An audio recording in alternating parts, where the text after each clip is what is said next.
Greetings, all. First and foremost, on behalf of Rootz International and African Youth Improvement Foundation, I welcome you and thank you all for making it to this discussion. As our custom demand, whenever we have to commence an activity, we commence with God. And as such, in our traditional way, we will ask Dr. Kambon if he can bless us with prayers and libation on our behalf. Thank you. You didn't bring your calabash. Oh, okay. The calabash is always on ready. Oh.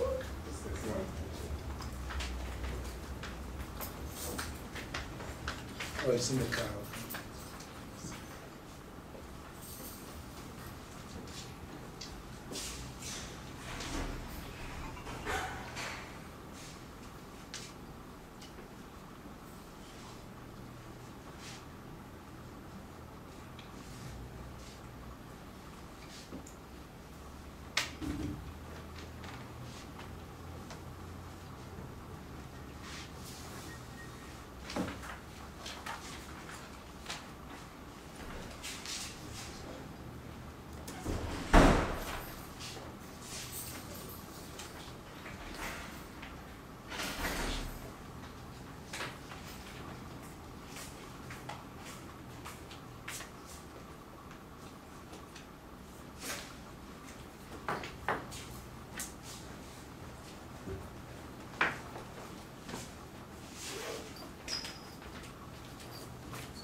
Utumwa already young people and children from family, children was in your mounts you.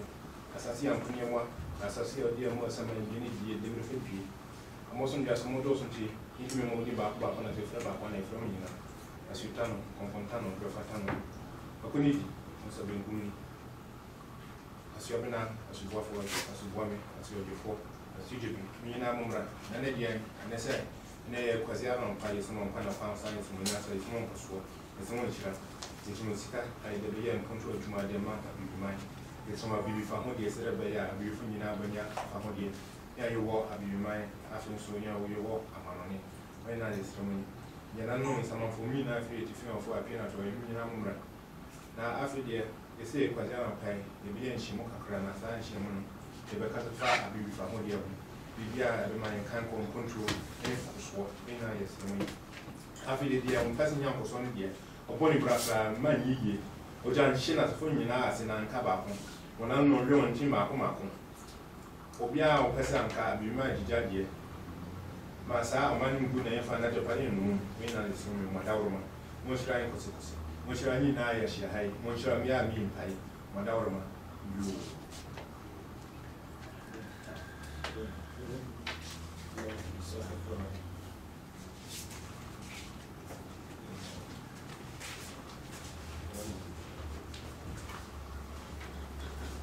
Do you have that written out? Do you have that written? I need to memorize that in the tree. That's just a freestyle. But there's on a BB2 Mikasa, if you search libation or paye with tree, then you see different versions. Yes, we give thanks to Dr. Kambon for that traditional prayer. I believe now the road is paved for our discussion. Today we are gathered here to discuss, to have an introductory conversation between diasporans and continental Africans. We thank the Abibitumi Casa, powered by Dr. Kambon, for hosting us. Our guest speakers for today is Empress Marina and Dr. Matlotleng Matlou. And we also give thanks for the presence of Dr. Kambon and Nikwate, who are going to add weight to the discussion. Unfortunately, I'll be very brief because I have another important assignment this morning. So what I'll do is introduce about the Kambon Matlou, a little bit about what I'm doing, and then, you know, I'm just like an ox for you guys to ride. That's what I'll do, and then doesn't mean that I'm leaving you guys, but I'm with you in spirit.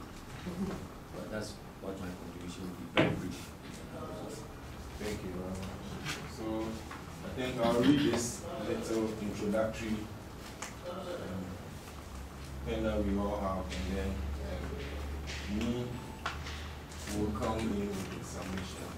Blessed love, my lords and empresses, we, your black brothers and sisters in the West, would like to introduce ourselves to you, have a conversation with you, and re-establish a bond with you.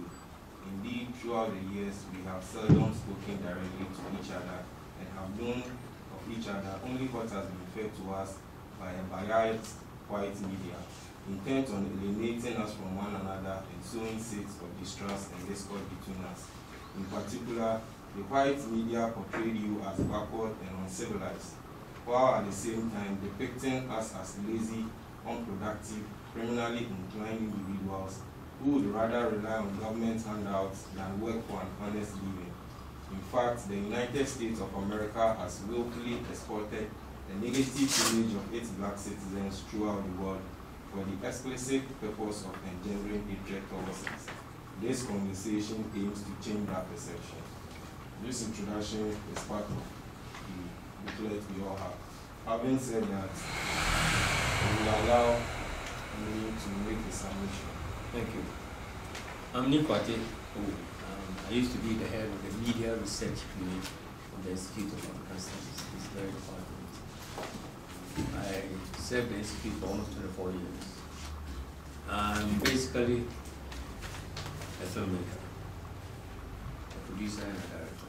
But from the very first time I put an eyepiece of a camera to my eye, it was to record and reconstruct our history and to demystify all the confusion that has been, deposited into our veins and our bloodstream.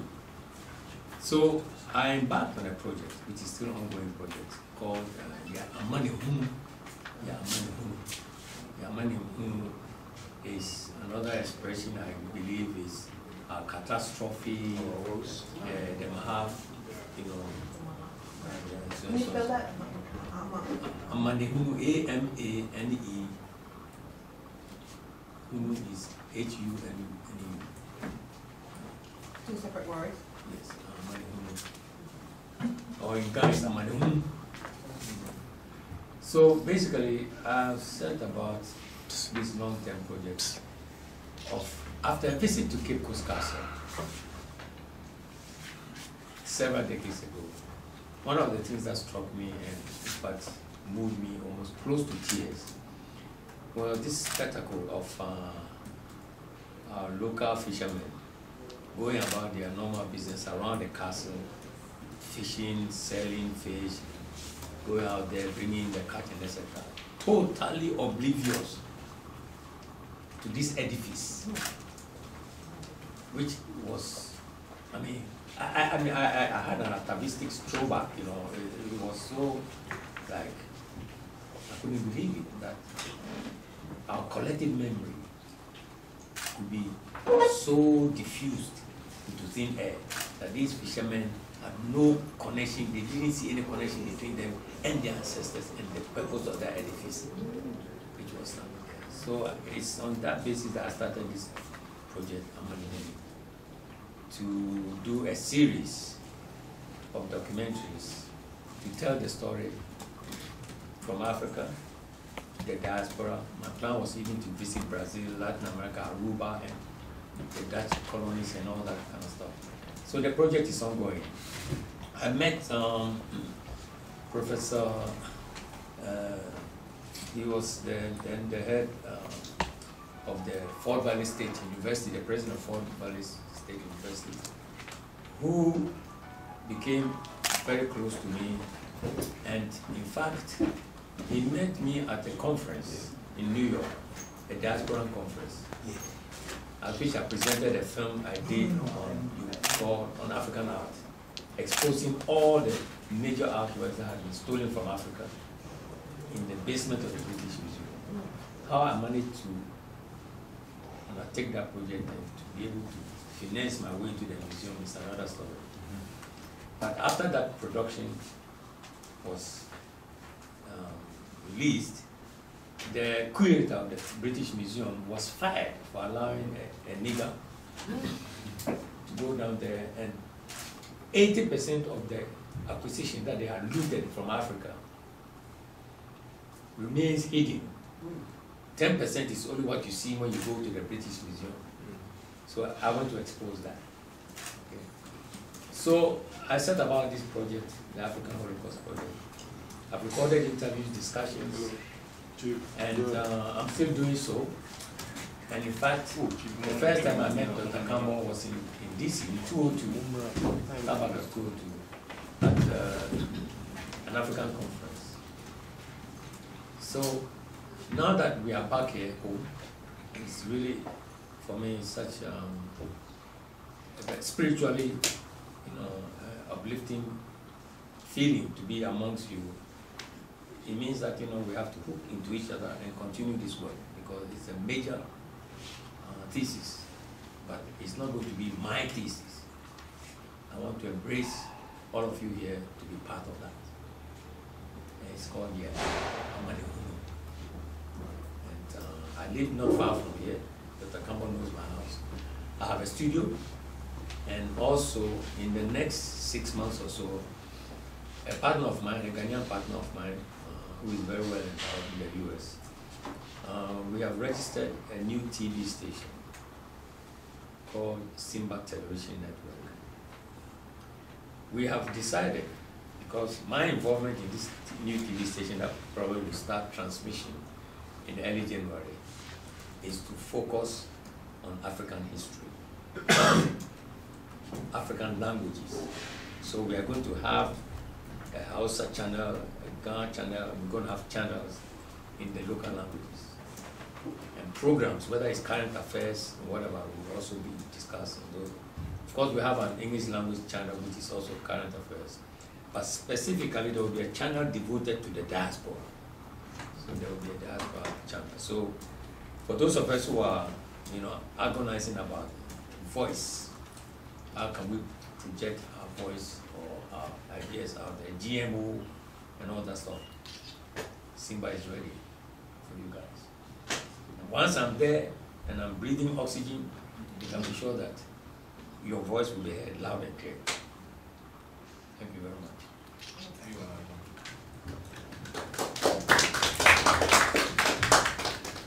So permission to fall out. Granted. I'll call you.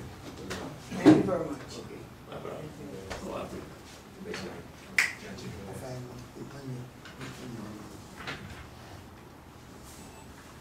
We thank for the submission, and we want to assure you that we are going to learn how to do for the young Marina project.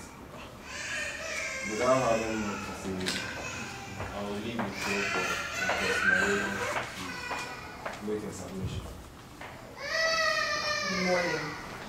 My name is Marina, and I am a practicing attorney in the United States.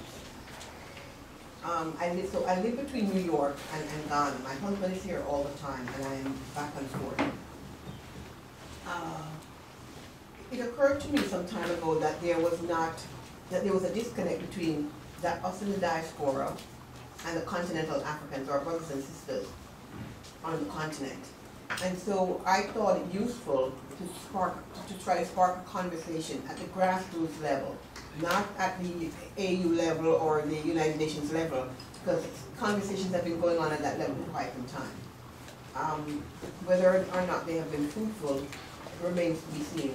But I just thought it was important that we connected at the grassroots level, that we have a conversation, that we get to know each other. There's a lot of misconception that each side holds about the other.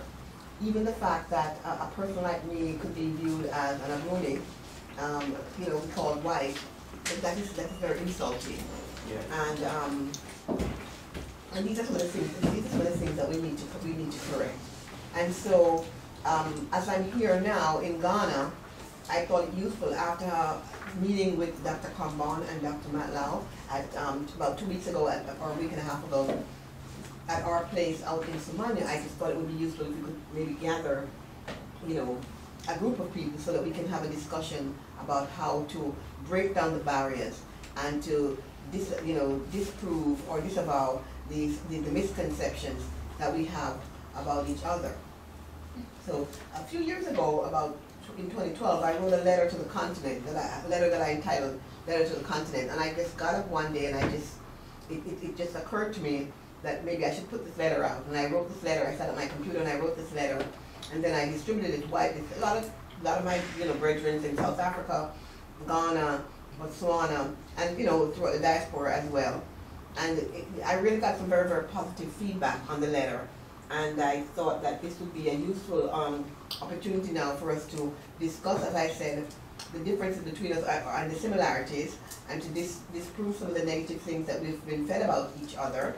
As I said in my opening paragraph of the letter, that we have only known each other through the prism of a white media. So we've never spoken directly to each other, and that is what I would like to do this morning. And I would really like to have the invited speakers speak, because I think that their voices are more important, more interesting than mine. Yeah. I mean, we can use the letter itself as a talking point, but I don't think either of these esteemed speakers really need the letter, and I'm really just going to leave it up to them to conduct their presentation in whichever way they deem fit. Bearing in mind that the purpose here is for us to get to know each other and to address some of the misconceptions that we have about each other. So having said that, I think I will turn it over to the esteemed Dr. Matlou. That's a be. Ghana funny Africans from the diaspora. There was somebody outside, I don't know whether they wanted to come in.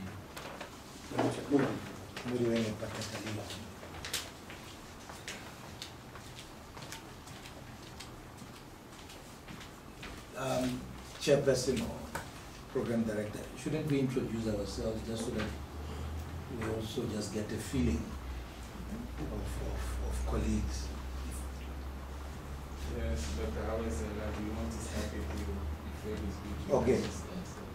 I'm an African who was born in the country of Azania, that on the map says South Africa. Many of us say South Africa is just a geographical position. We are from Azania, some of us, but who grew up largely across the African continent. We were 6 children. Our parents were involved in the struggle against colonialism and apartheid. And so they took us out very early. So in the 60s, we traversed many African countries, starting in Botswana, into Zambia, into Tanzania, where I started primary school. And then, by 1965, our father was based here in Accra, and we moved to Accra, Ghana, just a few days after the coup against Osagyefo Kwame Nkrumah. And the new government was very hostile because apparently Kwame Nkrumah spent a lot of his resources, or Ghana's resources, on other struggles.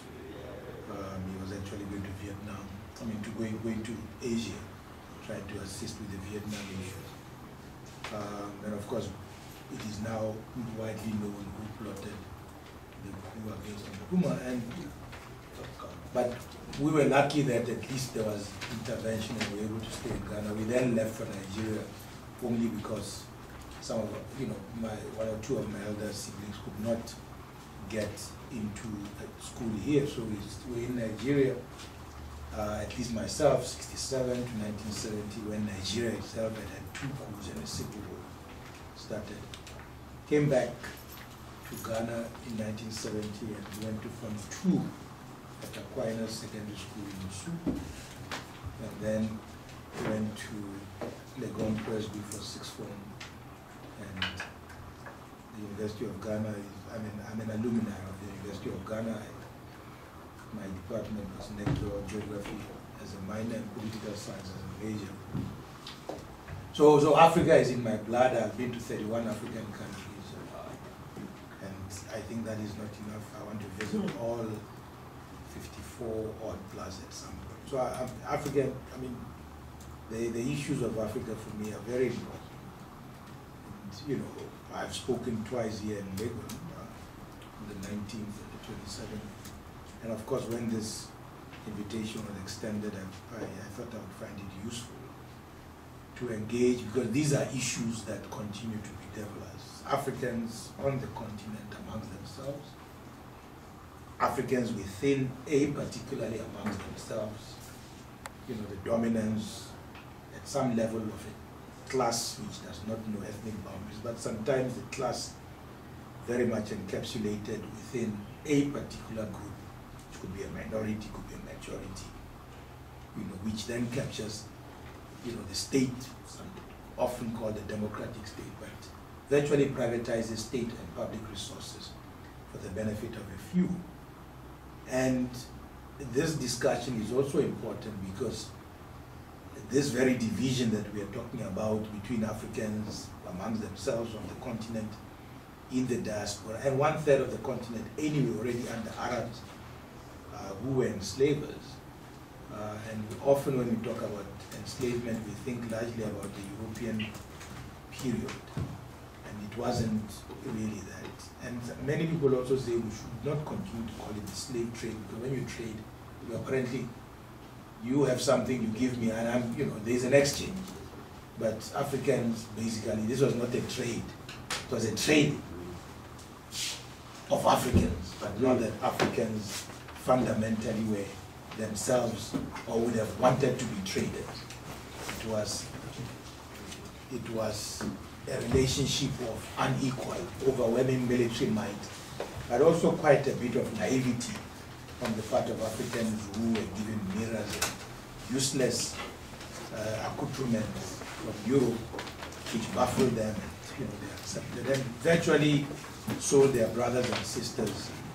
That's where it began, and later on, their land was forcefully taken from them. So I think it behoves us to understand what happened, because it is happening again, in front of our very own eyes. Before we commenced this formal session, there was a discussion outside. One of those discussions was dealing with the issues in Ghana around the GMO breeding, signing away rights. That is happening across the African continent. Monsanto and others are already in South Africa. And, the history is important, because if we understand what happened in the past, much as we were not there, we see it replicating itself. And as some say, it has become a tragedy and a farce the second time around. It's a very serious issue. So I suppose today is going to be a mixture of all kinds of issues. And yes, we must talk about these issues, not that we agonize and fold our arms in the end and feel sorry for ourselves. I think as long as you breathe as a human being, you have huge potential, and hope must continue to drive us. And understanding history will also put before us the struggles that occurred in the past, which were of much more monumental impact than the ones we're having today are serious in themselves. But to understand how people resisted enslavement, mothers, fathers sacrificed themselves on many occasions in order to bring about change. And we speak from experience in the South African cases, as African people, of a country that engaged with Europe, starting in the 15th century, Portuguese, Bartholomew Dias, Vasco da Gama, seeking trade routes around the southern coast. And then, of course, the Dutch, who are today known as Afrikaners, arriving in 1652, and the genocide that began around that time. So we understand it very fully all the way up to 1994. And it is important to understand that you might remove the laws of discrimination, but the system is so entrenched. And I think Letter to the Continent, when it speaks about what happens in the United States, is an example of that, and it continues in the United States right now. That is why you can have, the killings that have happened from South Carolina into Missouri, into New York, and into Florida, and the judicial system, white juries in the way, allowing these people to go, where there is an African American who is president. So yes, Obama can come and talk to us in Africa and try and lecture us, but he must deal with the issues in the United States, where he has been president for almost close to 8 years, and there's just total disrespect for African people. I was in the United States last month, and we were driving from Atlanta back to Maryland, and 3 of us in a car, and a white driver in a truck brought his car very close to ours, and basically we were going to go in the bush. And it was very deliberate. And this was we were just left the state of Georgia into South Carolina, where a young white racist had just killed 9 African people and wounded many others. So I think the Letter to the Continent is an important foundation. There are many others of people asking these questions. And I say yes, and I think the first paragraph, which recognizes that there is self-hate and lack of understanding. If some people call it the PhD syndrome, pulling our hair down, you put crabs in a bucket, rather than saying, how can we get out? Each is pulling the other down. So this is what division, exploitation, and genocide has done to us. We see the enemy in ourselves rather than outside there. In South Africa this year, there have been violent incidents against non-South. In fact, quite often, when these incidents happen, South Africans themselves become victims. 2008, more than half of the people who were killed were actually South Africans. Sometimes you look at a person and say, oh, this person is lighter or darker than you, therefore they're not South African. But the whites, the Chinese, the other Asians remain there. And Empress Marina was asking me this morning, talking about the situation in which South Africa is today more unequal, 21 years after so-called independence, than we were before. Before 1994, we were the second most unequal country globally. Brazil was #1. Now we are the most unequal. So there is a few Africans who have, our deputy president is a billionaire. In 21 years, how do you become a billionaire? Obviously, white capital has seen in the same way. I keep on saying the tactics might be slightly different, but the intention is the same, to control our resources. And our resources, not just what is underground, the human beings becoming robots and becoming the agents of capital, as Frank Fanon, or Walter Rodney, or Chinwezu, Melka Cabral, among other writers, Gunda Frank and others, as they talk about this system. So this discussion, as I seek to conclude, is that we must recognize that some of us were used as agents during the enslavement period, during the colonial project, because slavery doesn't end or willingly. The Europeans did not end slavery because they liked Africans.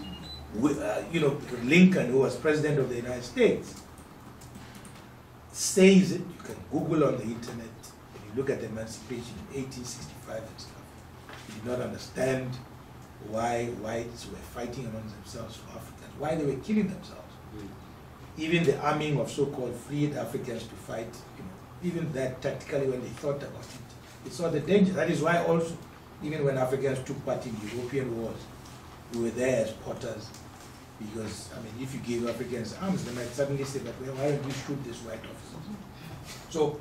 So and Africans fought in those wars, they came back, they gave them bicycles and medals, and, every, November 1st, we're told of, D-Day and Veterans Day, but in a war that we went and fought, that's why Muhammad Ali said, why must I go and fight in Vietnam? So these are important issues.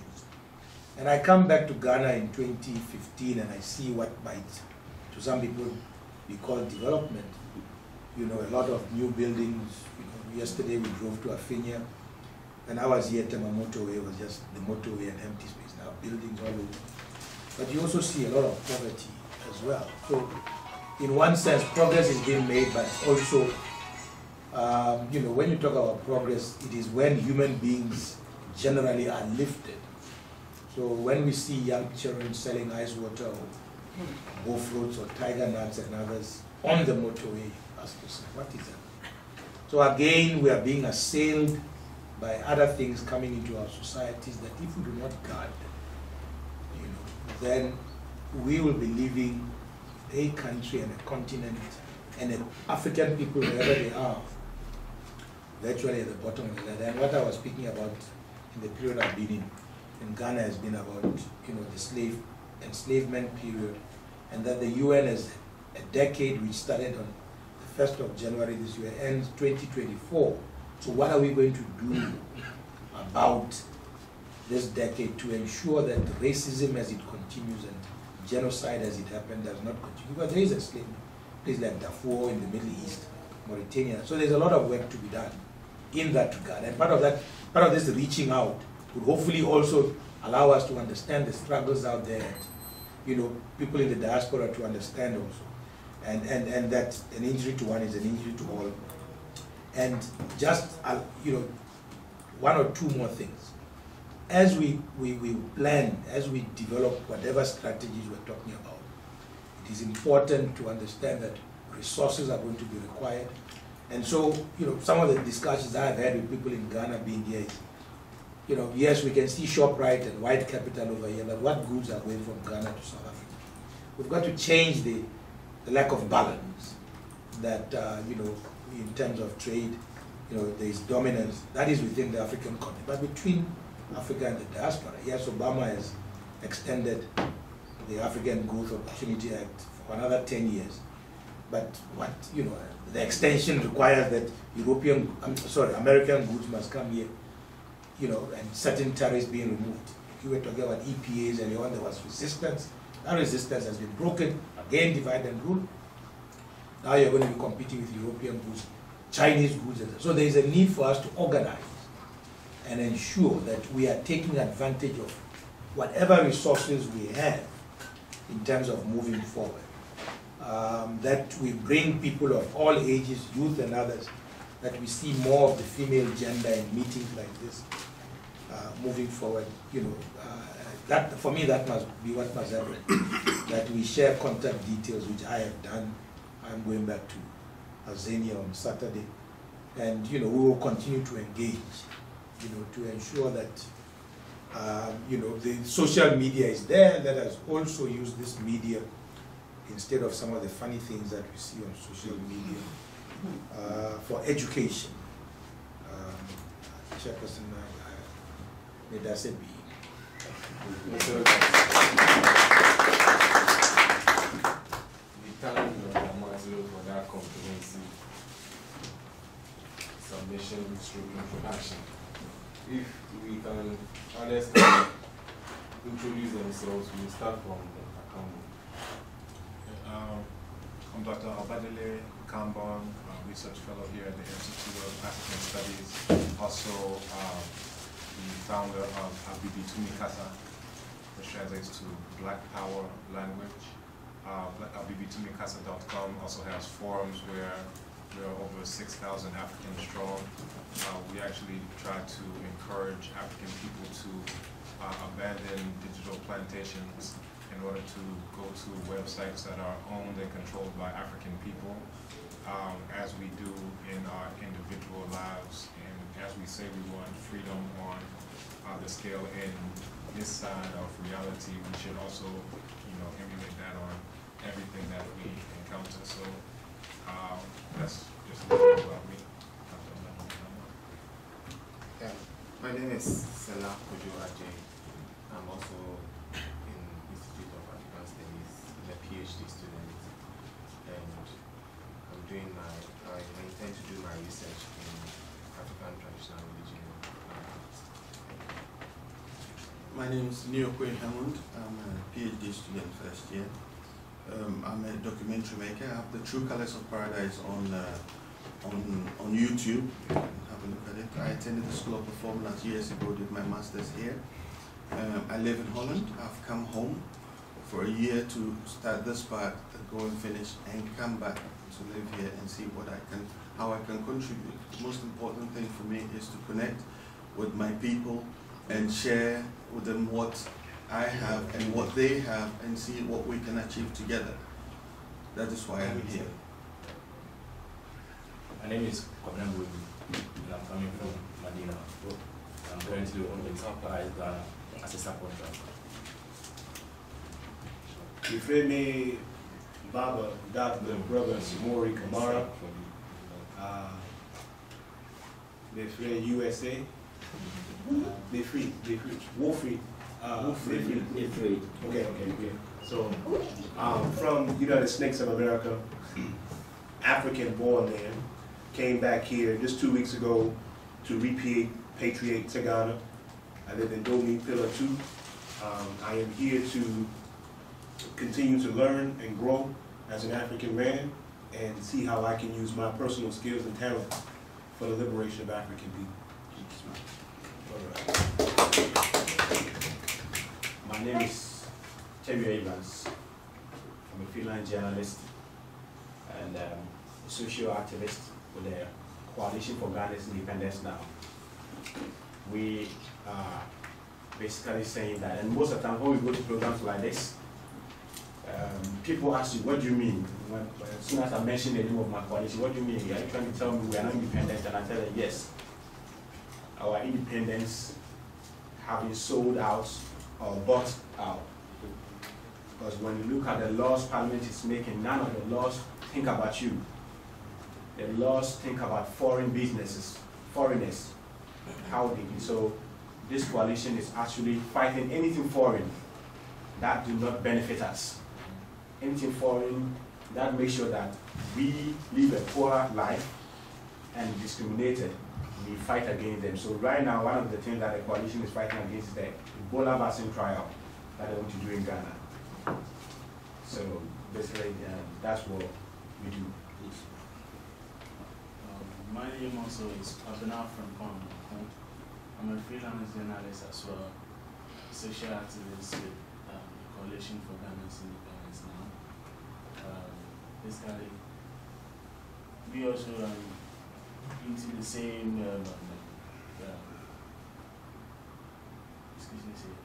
we also into the same fight together. I'm together with my brother, and then my brother as well. We're fighting the same, on the same cause. This can say that. Thank you. I'm Moses Kofi Asante, a member of the African Youth Improvement Foundation, and also a member of Rootz International. I'm also a member of the Coalition for Ghana's Independence Now, and I'm honored to be part of this meeting. Thank you. As I introduced myself earlier, Marina, and I was born in Jamaica actually, and then moved to the United States when I was about 13 years old, and I've lived there since. But as I said, I'm back and forth between Ghana and the United States, hoping really to settle in Ghana in the next 2 years or so. I run a law practice in New York, and fortunate for me, 2 of my children, my oldest son and my daughter, are lawyers, so they're able to manage the practice in my absence, so it allows me. But the idea is for me to, to be here more than there, and so.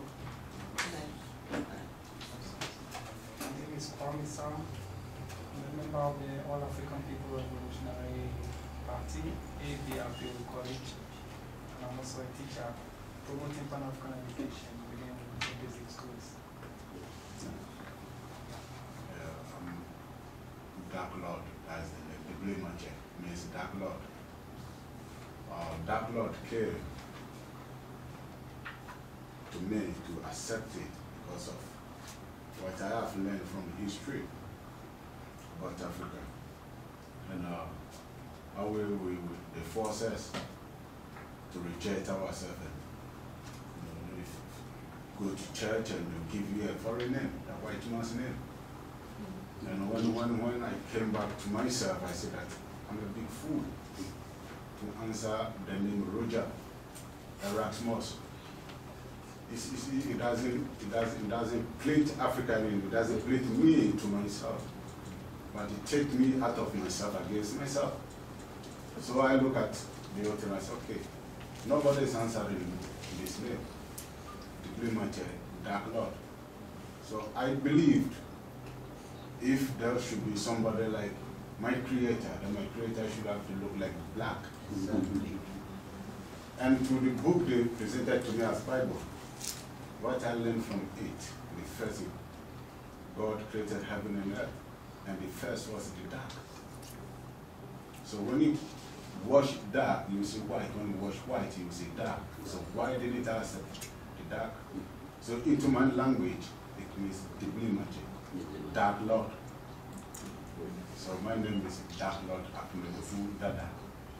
I'm born Ghanaian, but my sisters are from Sierra Leone, and I'm a civil engineer. Hoping and looking forward to get more soldiers to fight African problem. And I'm so much happy to see I'm here today to have this to start with. Thank you for the opportunity. Dr. Kambon Rootz, my name. I'm a senior lecturer at Ghana Institute of Journalism, and then also a part-time lecturer at Princeton here. My research area are politics of Africa and development, and at the moment I'm trying to establish a policy think tank that has to do with development issues, especially to emancipate Africans.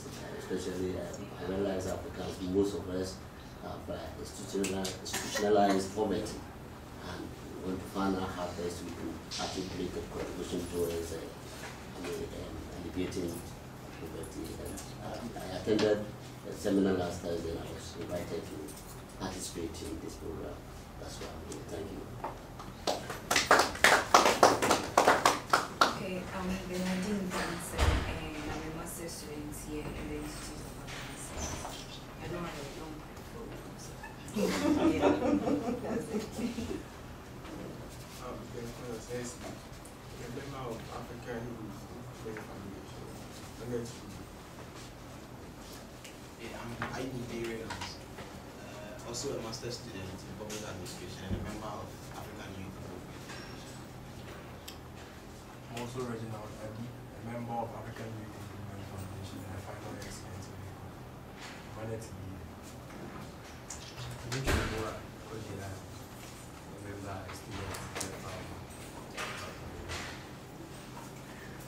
My name is Joseph Kodava, currently a master's student of the School of Biomedical and Allied Health Sciences, pursuing dietetics. And I'm a member of the organization. I'm here, as a matter of fact, to learn more about African history and possibly have an organization to join where I can willingly bring out my skills to bear in promoting the Pan-African cause. I'm a master's student here in African Studies, and I'm here to learn.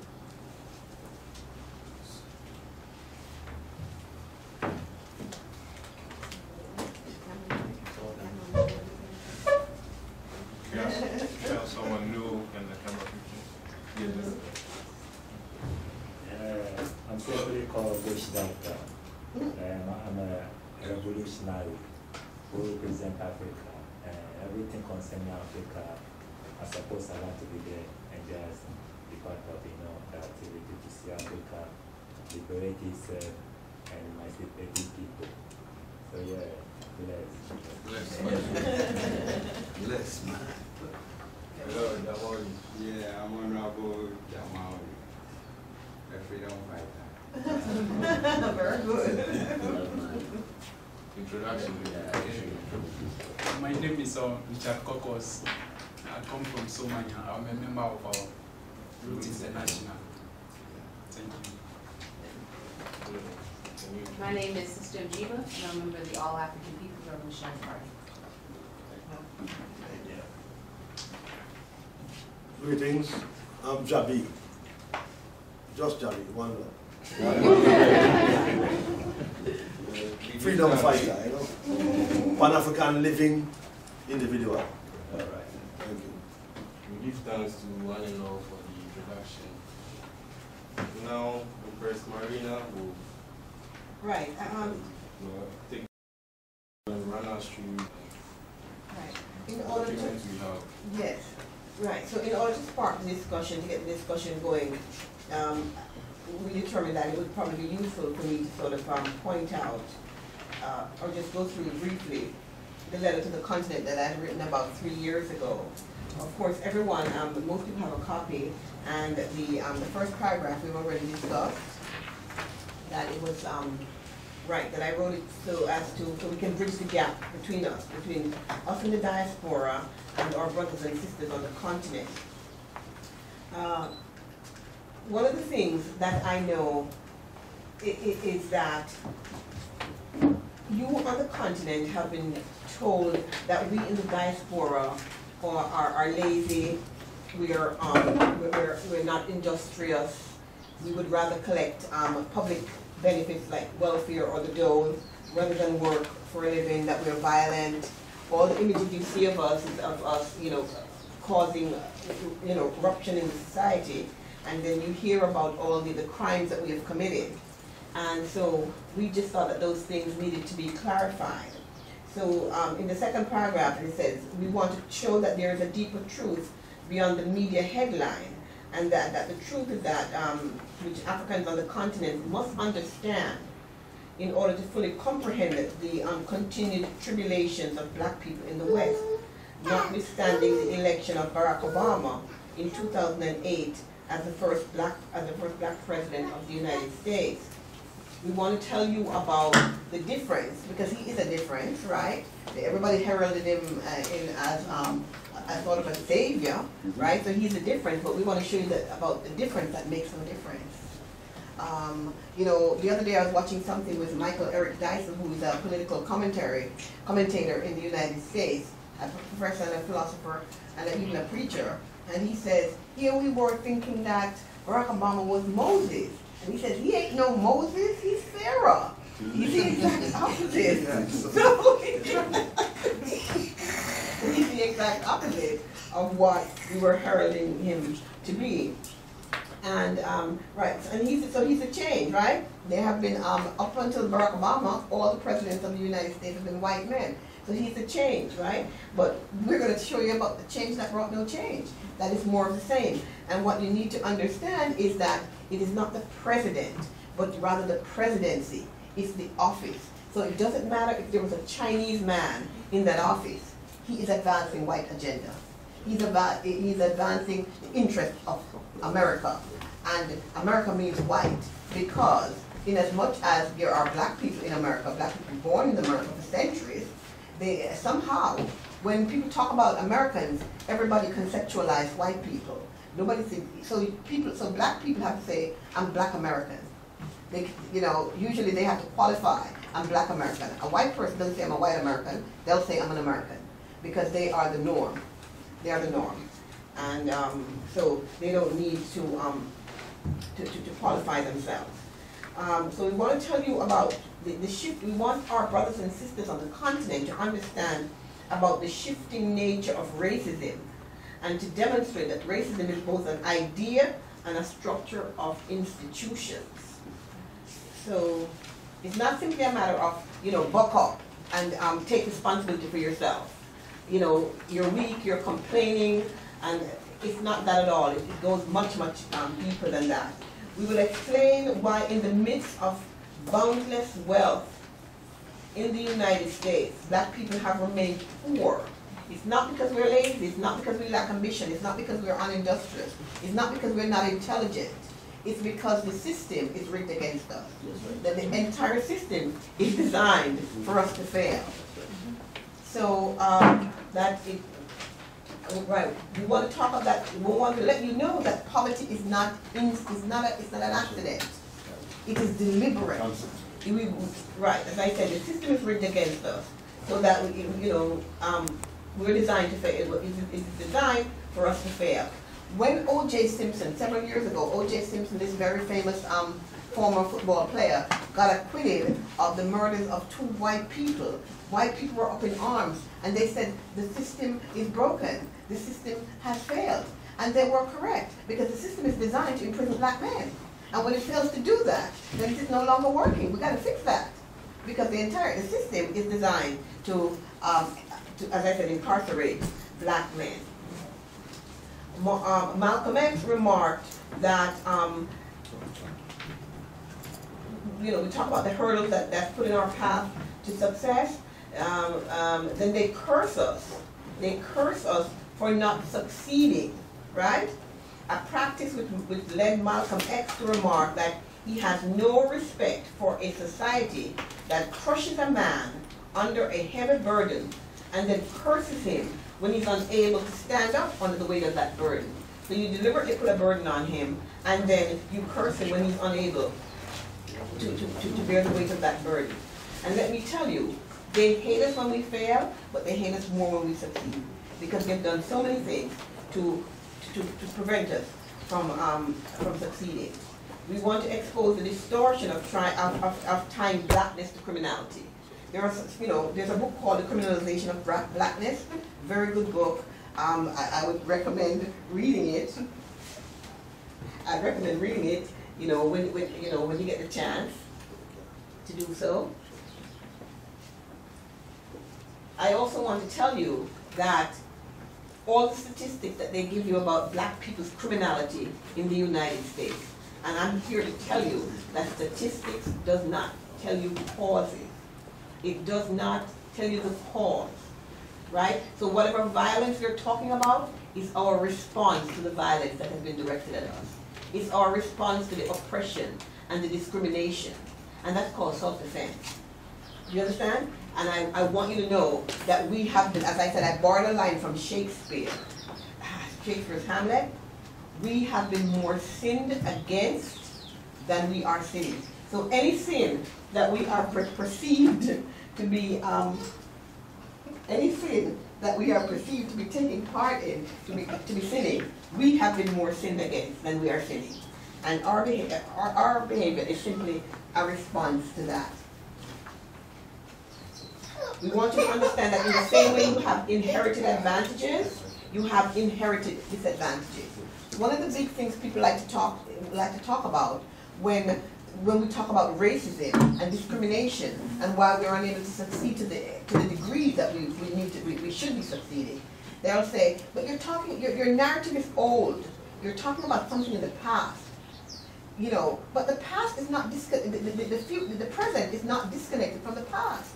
That everything that is happening in the present is predicated on what has happened in the past. And so that in the same way you have inherited advantages for white people, you have inherited disadvantages. And throughout the letter, most of you have a copy of the letter, so I'm really not going to go through it because it will be too time consuming. But I gave instances of, in particular, Haiti. Haiti was the first free republic in the West, and how Haiti was required, because they defeated a white European army and gained their independence, they were punished for that. They were made to pay reparations to France for the loss of France of its property in the form of people. Yes, it's colonial property. So Haiti was made to pay reparations to France because Haiti won the war. And this is what's been going on. Then I list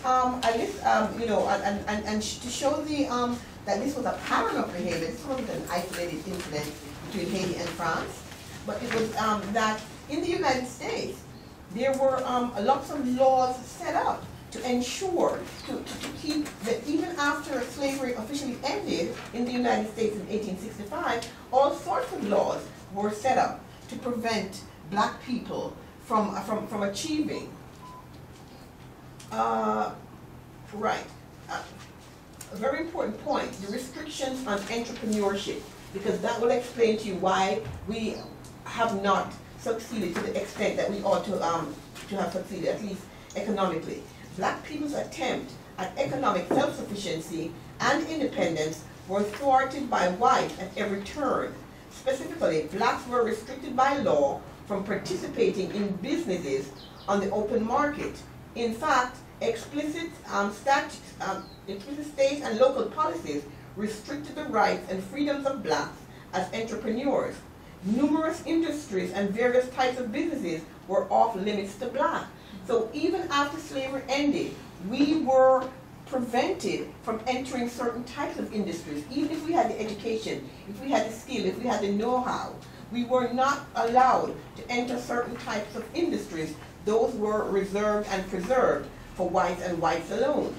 So there we were coming in already handicapped by our slavery past, and here it is, that the government instituted laws that would ensure that we did not, that we didn't advance in the way that we ought to have advanced.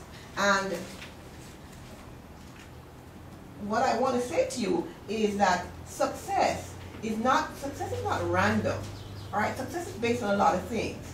And so people, a lot of times people will say, why don't you pull yourself up to, take responsibility for, for yourself now. Slavery is in the past, colonialism, imperialism, all of that's in the past. It is not. We need to see how the connection between the past and the present, how blacks were excluded from certain types of industries, the types of businesses that were opened were restricted, to all blacks, segregated markets, and depriving black business people of access to the customer bases of other race.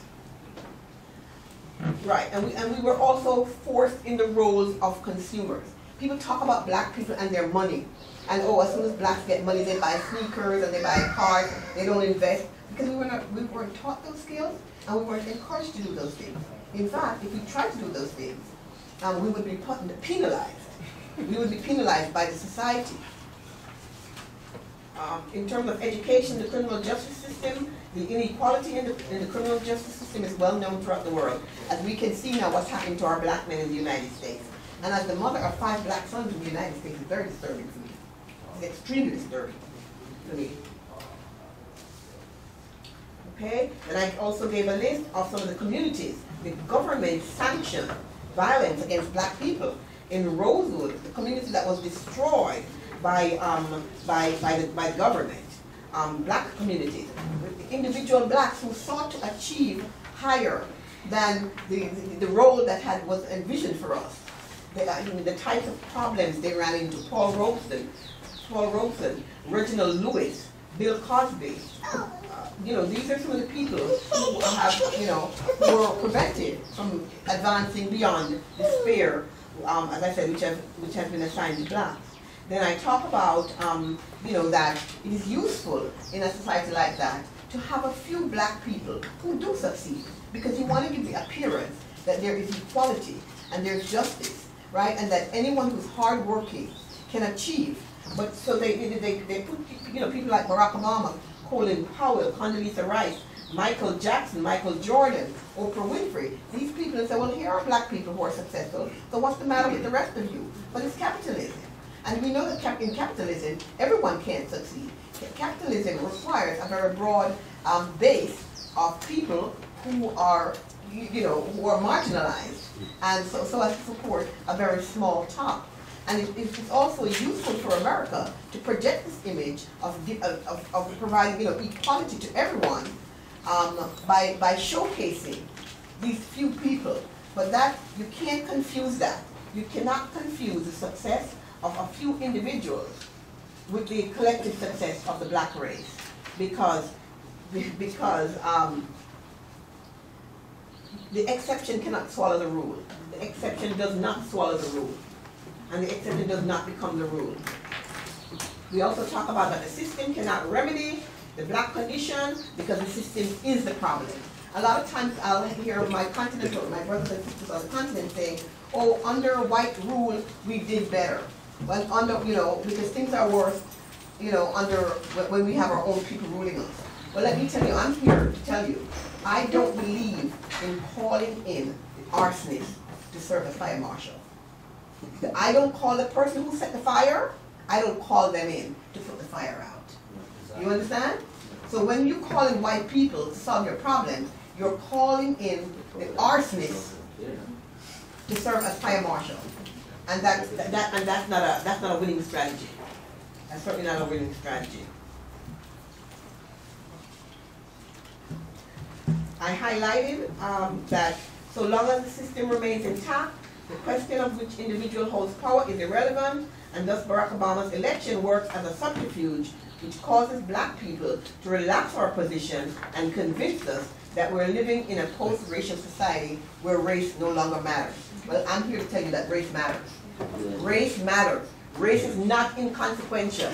It is not a neutral descriptor. Like you can say somebody's tall, or somebody's short, or somebody has blue eyes or green eyes. It's not neutral. Race matters. It determines where you live, how you live, whether you live or die, whether you go to a hospital and you get treatment in an emergency situation. If you're given priority, race matters. It has life and death consequences in the United States, in Europe, throughout the West, and on the continent as well. Race matters. Don't let anyone fool you into thinking race doesn't matter. At Dr. Matlou's last lecture on last Thursday, a young woman after the lecture came to me and said, I'm a Christian. So she was offended by my remark that, I'm driving through Ghana and I'm seeing this picture of a white savior, a white Jesus. And she says, but there's freedom of choice. There's freedom of religion. What's wrong with me choosing that my deity to be white? And I said, but there's something very wrong with that, because why would you talk about freedom of choice, but tell me what went into your decision? What went into your decision? Yes, to say, I am going to choose a white deity. Right, so that's what we are. That's what we have to get to the fundamentals of the matter. Why would you choose a white deity? You are a black woman. So are you saying that there's something wrong? I often make the joke about that Adam and Eve story. You know how Eve is the one who sinned, the woman is the one who sinned. Well, I've always said, when I was a Bible reading person, I always found it curious. I said, there were 3 men involved: God, the devil, and Adam, and only one woman. So, I've never heard Eve's version of the story, so I'm going to reserve my opinion until I can hear Eve's version. I've never heard Eve's version. So, so I don't know if they conspired against them, and I'm thinking that Eve was framed. And she was black. The lawyer in you. And again, Eve was Samson and Delilah. Once again, the woman has been villainized. And we only know Samson's version, right? Sure. So, so we have to be careful. We have to be careful, because I've always said, if God cannot be, a 5'2" woman, a bit overweight like myself here, then that means something is wrong with me. You understand? So when I look in the mirror, I see God, because God created me in His own image, and I return the favor.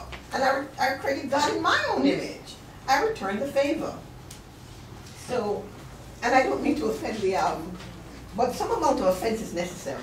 Because if I have to choose between lying to you and offending you, I'm going to offend you. So, some amount of offense, yes, is necessary. Now, sometimes when we talk about addressing the discrimination, or reversing the discrimination that has been put upon us, and the oppression that's been put upon us, we have been accused of, seeking to practice the same type of discrimination and racism that we complain about. But as I stated here in my letter, I'm not even sure what page it is, because it's not typing in here. But as I stated in paragraph, whatever page this is, that we must be able to see the difference between racial distinctions intended to impose, page 8? Yes, right, so the top paragraph on page 8, it says that we must be able to see the difference between racial distinctions intended to impose white supremacy and racial distinctions intended to undo the harms of white supremacy. So yes, so we really must be attuned to that.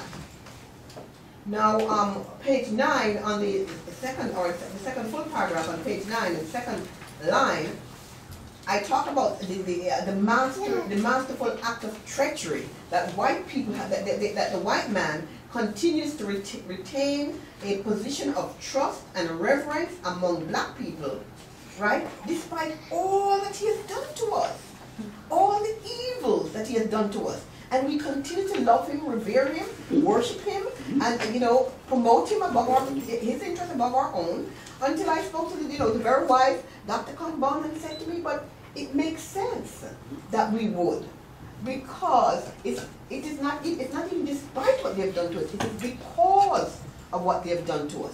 They have conquered us.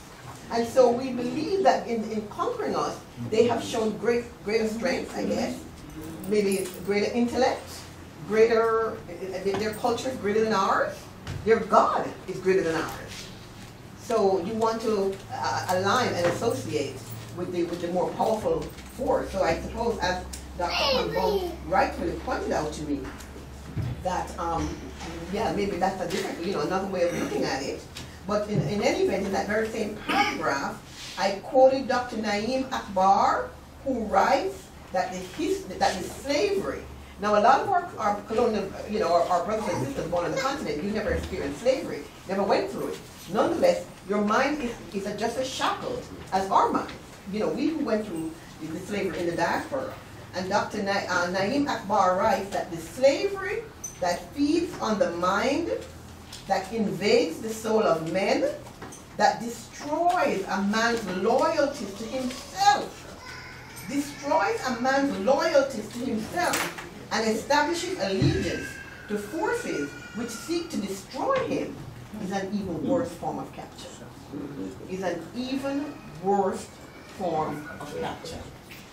That is so telling. I mean, that is probably one of my most favorite quotes. On the following page, in the last paragraph, when we talk about slavery and the white man and his role in the transatlantic slave trade, we have some of our own black people saying, oh, well, it's our own black brothers and sisters who conspired with the white man to sell us into slavery. Well, gee whiz, when the oppressed starts making the argument for the oppressor, then you know the oppression is complete. Yes. Why? I am particularly galled. I find it particularly galling when a white person even makes that argument. And white people have made that argument to me. They've said to me, but your own brothers and sisters participate. I said to them, it's a family matter. You need to stay out of it. It's a family matter. We can resolve it among ourselves. We in the diaspora and our brothers and sisters on the continent, you have no voice in that discussion. You understand? Moreover, even if under law you have something known as joint and several liability, where one individual and several others can be responsible for the same act, but there's an apportionment of damages. There's an apportionment of culpability, and no white man and white men were the beneficiaries of the slave trade or of the slave raid. And as Walter Rodney said in his book, How Europe Underdeveloped Africa, it's not as if black people on the continent would have been rounding up each other, shackling them up, taking them down to the shores of the Atlantic, and said, gee whiz, I wonder if anyone's going to invent something called, the transatlantic slave trade, so I could sell these people off to, far off lands. It's not as though, you understand? So even if we were to concede that our own black brothers and sisters were involved in the slave raid, then let's apportion damages. 80% to the white man, 80% culpability to the white man, 20% to our black brothers and sisters. And we choose to cancel that debt, and which we have to, we must, we do. Then let's talk to the white man about his culpability. Don't you worry about the culpability between my brother and me. We'll take care of it. It's a family matter. You stay out of it. And that has always been my position. And make that 98 and 2. Make that 98 right. 20 is too much. 20 is too much. Okay. Right, we must, it's time for us to unite and work together. We must move to erase the socially constructed barriers that continue to imprison and divide us. and so forth and so on. As I said, we have done everything in the United States, in the West. We have done everything that they've required of us, but the one thing they require most of us, which we cannot do, we cannot stop being black. And that's why they hate us. They hate us because we're black. And that's what you will hear Dr. Kambon and his take on that. But I'm saying we have done everything that they have required of us, except the one thing that they want most. They want us to stop being black. And we will not stop, we cannot and we will not stop being black. But are we really black or dark? Huh? Are we black or dark? We are black. Really? We are black. You see, again, this is something that we start talking about. Are we light? Are we brown? Yes. We are black people. We are black people. And it does not mean that anybody is like the shade of this thing. No, it's a people. It's something we call ourselves. Some don't like it. Some will say, I'm a brown African. Well, you are brown African. I am black African. What does it mean, yeah? What does it mean to be a brown African anyway? I mean, all white people are not equally white. The Swedish, they're extremely white. Then you have the Italians or the Greek who are much darker, but they all call themselves white people. Do you understand? So the shade or the complexion, it doesn't matter. And these are some of the things that they use to divide us. It's colorism. Light skin against dark skin, medium brown. Anyway, in the United States, 1% of black makes you black, right? You know, Halle Berry is black. Do you understand? Barack Obama is a black man. Do you understand? It doesn't matter that he has one white parent. I think it's also because Africans, we are the only people who accept everyone who joins us. Yeah. But I think Kwame Nkrumah and the West wanted to work on this black-white thing when they set up the Africana Encyclopedia to change words like black spot, black male, black sheep. Yeah. So somebody told me right now in Guinea, where Kwame Nkrumah became co-president with Secretariat, he taught them that they should use white for funerals and anything bad, and use black for anything good, weddings, whatever. So now, if you go to that country, because of the advice Kwame Nkrumah gave them, they use white for funerals and anything painful, and black for anything sweet and good. Yes. So that psychologically, absolutely. Because even the spiritual, as you're saying, they are not white. There's no, they are not like this. So it's mental thing that we created and accepted. So when we read the preface to the encyclopedia that Kwame Nkrumah and co wanted to create for Africa, so that all those black, we don't have them in our vocabularies as Africans, black sheep, black whatever, to use everything black to represent bad and anything white to represent. That's what Mugabe said, that you can use everything black to represent bad, but as long as, as long as I use white tissue to wipe my ass, I'm okay. That's what Mugabe said. You understand? So it's a psychological thing. When we are able to get ourselves right up there, I will never write as a journalist, write anything and use the word black male. I will not use it. What would you use? White male. White male. I'm going to white male you. As a process of emancipation. We want you to know that white people are criminals who continue to profit from their misdeeds, both past and present. We talk about the perpetual fight between David and Goliath, right? The perpetual fight between David, we being David, and the white race being Goliath. We talk about, you know, when we demand reparations because it's due. We demand it because we have earned it. We have a right to reparation, and moreover, it's a moral thing to do. And we don't want IMF loans, we don't want anything from the World Bank, because we prefer justice to charity. We prefer justice to charity. Justice comes before charity. Okay? Yes. So that if a man steals your car and he's driving around in it, and he comes and he tells you, I'm gonna lend you some money to take a trotro. No. You need to return my car. That's right. I don't want you to give me money to take a trotro. Restitution. Yes. Yes. I don't want you to lend me money to take a trotro. Right? And this is exactly what they're doing to us. I don't want IMF loans. I don't want World Bank loans. I want you to return to me what you have stolen and make recompense for the free labor of my ancestors for the past 400 years. I don't want loans, and I don't want charity. I want justice. Lastly,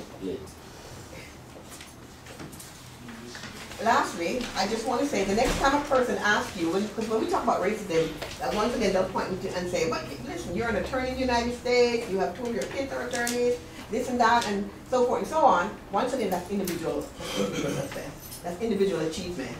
All right? It doesn't trickle down to the masses. And when they ask you, where is the racism today? Let me tell you. Tell them the racism is in the national budget. It is in the religion and the depiction of God. It is in the housing and environmental laws. The racism is in the tax code. It is in the school curriculum. It is in the history lessons. It is in the sociology lessons. It is in the journalism. It is in the visual media. It is in the science and the medicine. In fact, when they ask you where's the racism, you ask them where isn't the racism. Even the food we eat. Even in the food we eat. Look on your plate and you will see the racism.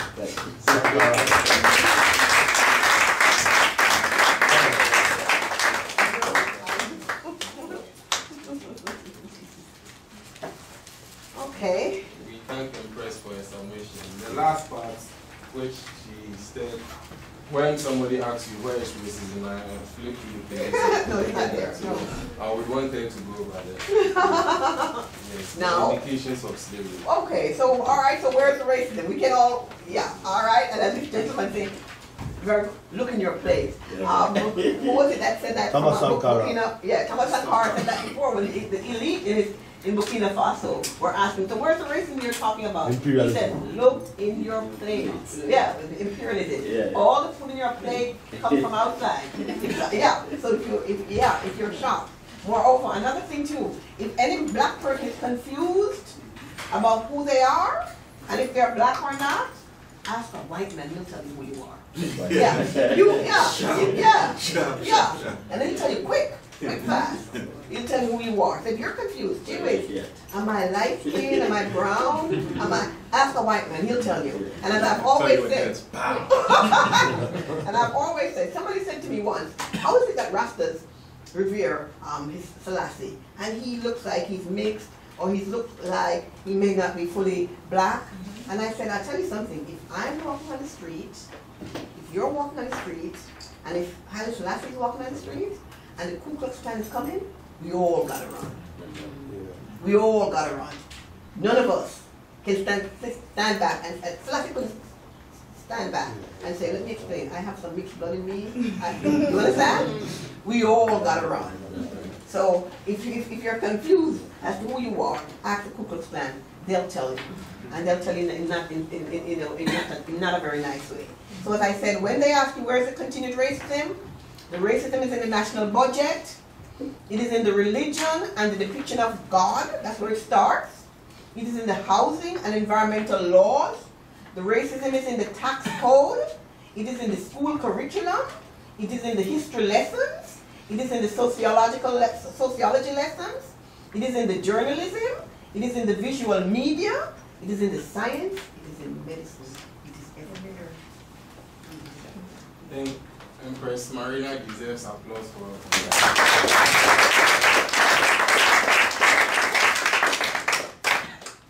At this moment, we turn to Dr. Kambon to give us his take on the issues discussed. As a mechanic, I'm a classical performer. What I will say, I'll speak in Chi and I'll translate into English. I said, because I'm a spokesperson, I'll be my own spokesperson. Minna, Ghana, my mother first came to Ghana in 1972. And so and she brought me to Ghana in 1998. That's when I started to learn the Chi.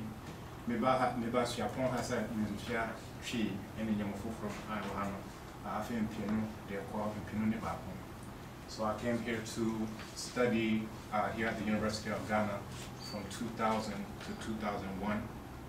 I may say me personally really abodi and tratwo I wa into me baha I've been piano watching, and I decided to work on my PhD here, so I came in 2008. Me really saw in piano in Edumiano, and I finished in 2012. Now after the Nintia Meka Santine say ye kasafa akoto I would get the same. The reason why I'm speaking Asante Tree is because we were speaking about crabs in a bucket. Now there Italian say if I say when you na my shed side got the same na you might profocasa in this one. And what we often say is that let's all speak English, so we'll be underneath the English, but we'll all stay in the bucket. Maybe if I said, just say, ye, I'll be casting more back, said, you won't know what the henny. You know, now so won't know what the henny. So I think that we should choose an African language as we're speaking about these issues and say, we'll push you up. If you climb a good tree, we push you up.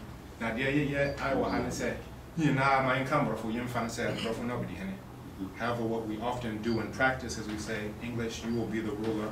Now, you know, Yankasa, Manchester, and all of our languages should be underneath that.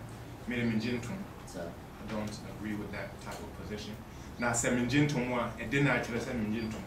And if I don't agree with that, what shows that I don't agree with that? That my own behaviors should show that I don't agree with that.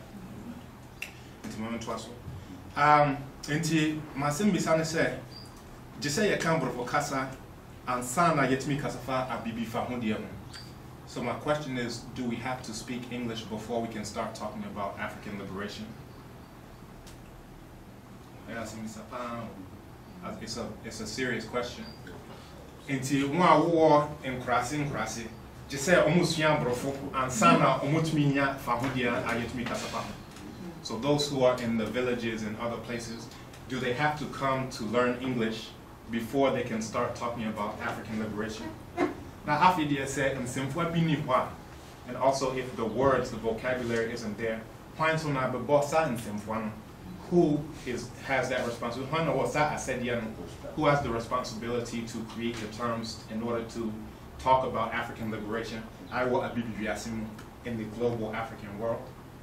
Yeah, it's from us. And I feel so. I will say beside him say in Tokwa I will yen tam ebro, dear I will yen ebro from tamana. So we have to ask ourselves at a certain point: are the differences in the fight between ourselves more? Do they supersede that which is between us and Europeans? The one among ourselves versus the one between us and them. I know I will say beside him that that's something that we have to ask ourselves. Every say, "Bra, you fat provocation." And say, "In Toba, wa yenne a broken tamono, a bro, yeah, wa yen tamono." So when we choose the English language, what we're saying is that the divisions and the problems that we have amongst ourselves are superseding the ones that we have with the Europeans. Yeah. So that's a great sense. And see, and one make us a family. After the I will say beside him say at the end I will say yen or yankasa brabum, that what is it that we should be doing in our own individual lives? Say a casa yen pinaso, if we say that we don't agree with this, at the end I yen atade beneshe. What clothing do we wear? Casa bene what language do we speak? I drink say Omo Casano obin for Matlou any Emranimni Blake. Omo Casano, Mitro Win now Uchim. That when Dr. Matlou was speaking, when Attorney Blake was speaking, I was writing all of my notes in sheet. And yes, monomobe come from me say me yes. It's not that you will clap for me. You don't know, you will never even see it. Now so Mia let me find say, I am said yes say, me can say I will say a dream where in Kasum, a dinner man Kasamayan. Is that if I'm saying you won't see it, but if I'm saying that we should be thinking in our own languages, that I should be doing it myself. And yes, like I say, I buy na be. It's not that we say that the government will do it. And I say I be remind Kambon na be. It's not that we're saying that the AU should do these things. Now so man kasam in person yet. but me, myself, in my own life, I don't want to do it. It was a mankasa na midimu akotine. That if I agree with that thought, then I should be living that thought out in my own life. If you see it, if you don't see it, I don't care. Smart as here. At that time, what we say, what we say and what we actually do will be one. Smart as here. I feel say yente sa me ye wo me wa manone say me kan me I was born abroad. I was baby from America. I was born in a place that they call America. Into my besuan so I came to learn the tree. I feel me tree ura summary and also besuan tree mention or bibi to me kasaso. That summary also has come to learn the tree with me and he is a part of bibi to me kasa. Enti media men fan say oh more hano more ya before na media me obibini bruni and now bibiasa. I didn't take it that oh you all who are continental Africans are the real Africans and me I'm an African American or an American or anything like that. Bra mejitum say me obibini e kire say senya I would say yes kasono me when I actually understand that I'm an African, it means that I'm not waiting for you all to change the language in order to discuss these things. That me, myself, I will do it. Inti abibi tumi kasa, so therefore Black Power language. Abibi fahundie, African liberation. Abibi viasi, the African world. We na a dream fukra ye debano. Afe yo abibi fahundie adenkra ye yano. We also did an adenkra called abibi fahundie, African liberation. I wasn't waiting for the people in Tonso to do it. Every say almost because they are worshiping the imaginary cracker, as we spoke about before. So what day will they do it?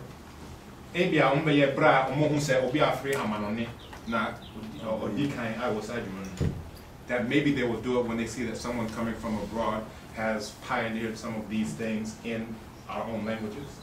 So when you see that abibi fahundia denkra is akoben, I will throw in chinchimia, I will form, and it's in chinchimia underneath. Akoben or say akoben bois na humema. That the akoben, the proverb is that when the war horn sounds, it's when we see the brave people. Now in chinchimia, and it's a obrani kwaine in chinchimia. And the chinchimia denkra is that life's path is full of twists and turns. Inti bread ania na what dani wo. Say any kasan one kasan over sisan. That if it's not in the language, then you are the one who has to create it. I feel yeah, ebra ya share to me in the tremamentia afa to me. So also when we look at power and the struggles over power, ni na every mojesu any mojabain muadidi. All of it is coming for genetic survival. The inheritance that we get from our genetics. And they say, that whose descendants will be allowed to live. I will say,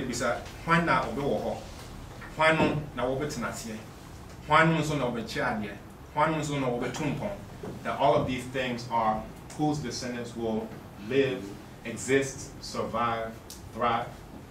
And yet, it's not only at the time that enslavement came that started to be a factor. And yes, it's not when they came for colonization that became an issue. I will before India between Africans and Europeans. If you look at Ramesses III, I will take Kemet in ancient Kemet. Kemet, I said Abibimai. That the word Kemet itself means Abibimai, nation or land of the black people. Braya said Kemetiu, actually Abibifo. When they say Kemetiu, it means black people. Into the war in Foni, Kesiapia, they made a major mural on one of the walls. Say Senia Yesi Honyo said Abibifo a man for no. And Senia Yahon Nubia Fonina. that it showed that the way we saw the people of Kemet, the way we saw ourselves, and the way we saw ourselves as the Nubians, it shows the exact same thing. Which means you can see that image today. Now, so send you one war Asia in the Atoya from actually say so we saw ourselves as the same as the Nubians, but the way we saw the Eurasians and those who had already started to steal the western frontier, we saw them as being substantively different as the whites. And Tisa and Tokaya Kamwa and yet not saying that this fight amongst each other is not something from recent times.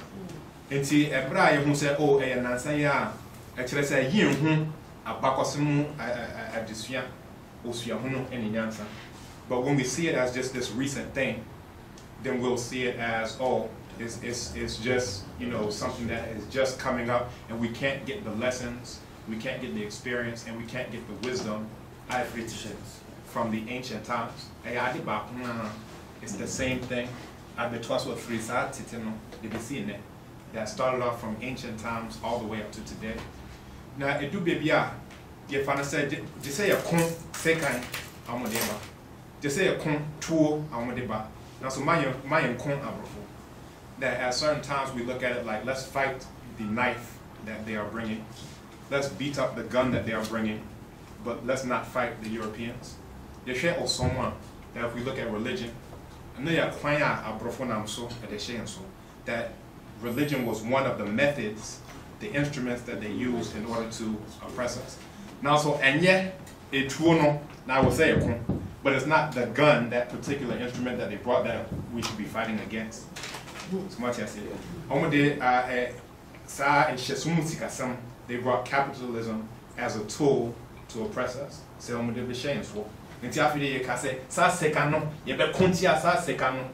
we say, let's beat up this knife that they are bringing against us. But in all of those things, what we do is that we allow them to go about. Perhaps it's because of fear. Maybe we would say, oh, if we fight against them, they themselves, then we will lose. Now, so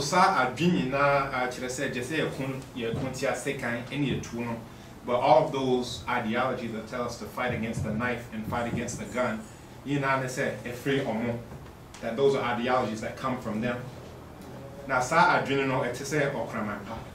and those ideologies are like good dogs. They will not bite their owners. That they will not kill their owners. And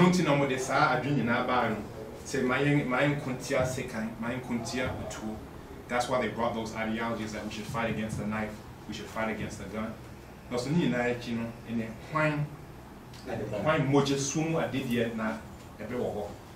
the root of all of these things is whose genetics will be allowed to survive.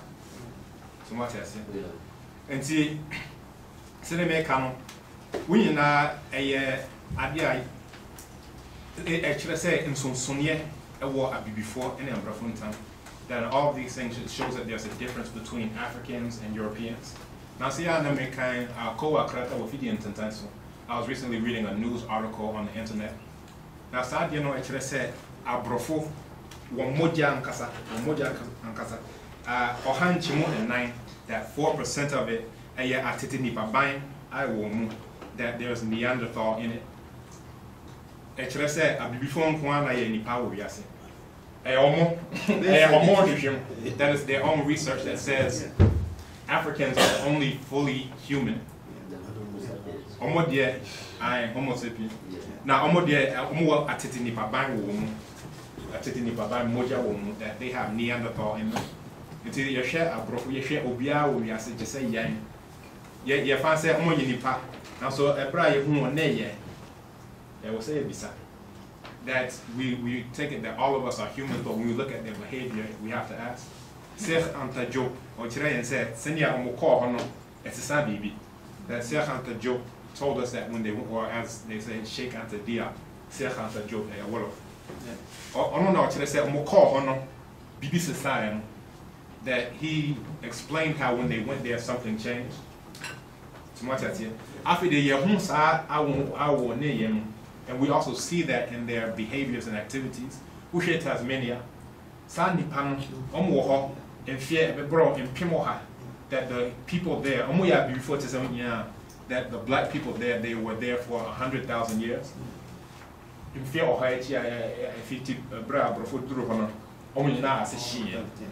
that within 100 years or so of the Europeans coming, all of them were exterminated off of the face of the planet.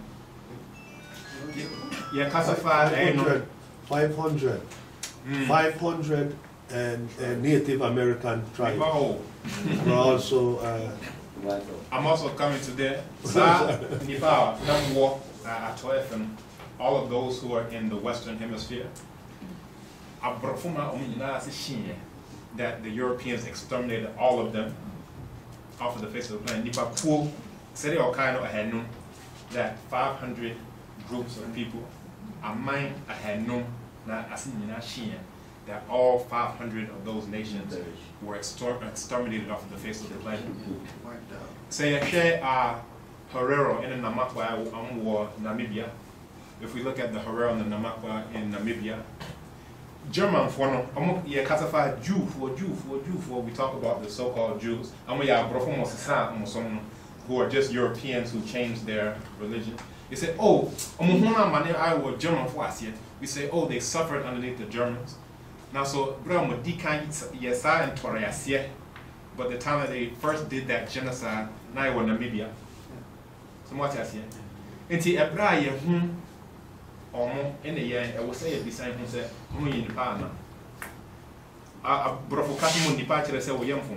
that in English, to say a human being means that you make mistakes. Now, so but when we look in our own language, but to say that you are human in African language, it means that you are compassionate. Watch I say, oh, he said, this is a true human being. And to say, we am from so. If I said, I will say a demo to say, I will say, your boy and bra. But in our own language and our own worldview, to say that you are a human being means that you are attempting to be perfect like the Creator. If you look at ancient Kemet, I'm going to say mi re, to be like the sun. Actually said set oya, person will set oya. I will in all things you want to be perfect. Much as here. Until Braya Kasa ye nipa, almost say nipa, just say it beside him. And say Abia in because perhaps that's not actually the case. After the I am a person maybe Sana said Ebra ye nim said Titino at the Bakwa higher that in ancient times one thing that troubled us, and they said ye nim say ya before that we didn't know that we were Africans. Prayer Kase in Kwasomba, if they say I be before Tom, I be before that we say, oh, enslavement happened because African people were fighting African people. That we were enslaving other African people. Before, but at that time we didn't know that we were Africans. You're really free that we forgot that we were Africans. That understanding of Africanness is from ancient times. Ifri Kemet is from Kemet, what we call ancient Egypt. Now, so you're free and we fragmented ourselves. And see, Ebra me kontiao. If I say, "What are Santini?" There's one way I believe that I was saying, "Oh, you are Nasanti, and I'm Ewe." And see, just say, "Me che won't me tom that if I capture your descendants, I will sell them." Also, when you capture my descendants, you will sell them away. So they say, "Nim say ya before," because we didn't understand that we were African. If I say, before, I almost before. We didn't understand that all of us are Africans and all of them are Eurasians, and therefore that is what the battle lines are drawn. You try and pursue and you say, it wasn't, the battle lines weren't drawn on the idea that you are Asante and I'm Ewe, and therefore, we have these problems. And they say, that all Europeans saw us as fodder for enslavement.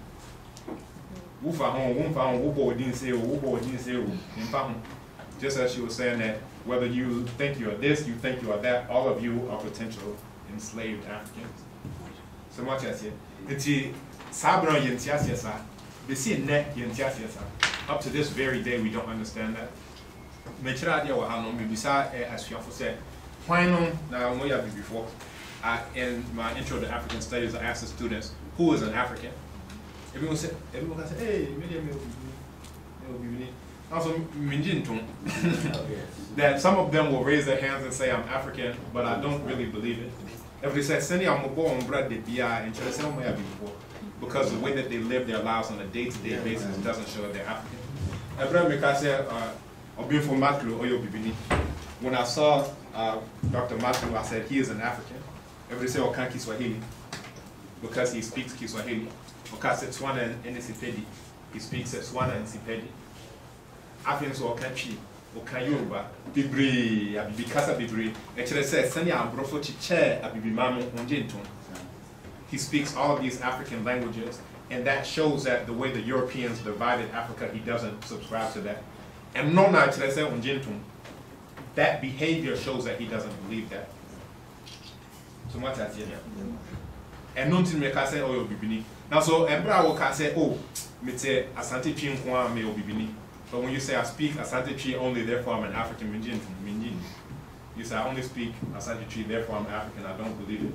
If you actually say, Senya Abrofo Trash, why Diaton? Because it shows that the way that the Europeans divided these boundaries, you fully subscribe to that. So much as you know. And you drew baby a Kasafa Tuntum in the Bible and me person Kasafa Kakra. We reached a point where we started to talk about blackness. So I wanted to briefly deal with that. We share Songhai Kasa. If you look at the Songhai language, Bibi. In the Songhai language they have a word called Bibi. It means blackness. So much as it. Bibia almost Kasafa sad Bibi Hono. Actually said everything that they talk with that word blackness, it means something good. Inti omo say chini bibi. Actually said asemfo tuntum. Asemfo bibiri. Chini bibi means the black word. Actually said insima ewa mwaden ewutumi. It means powerful words. But omo say original ye. Omo say wane bibi. They say the black sun. And on I say I want one in. A brown say, Sa in the Tiano and the Tiapa to me, Yat no by when they say the black soil, there's some that is fertile that we can get plenty from. They say it's the black soil. A brown say, a ensure a mutit, and sujura and su kron. When they want to talk about pure water, Omaka say Harry Bibi. I know Harry Bibi.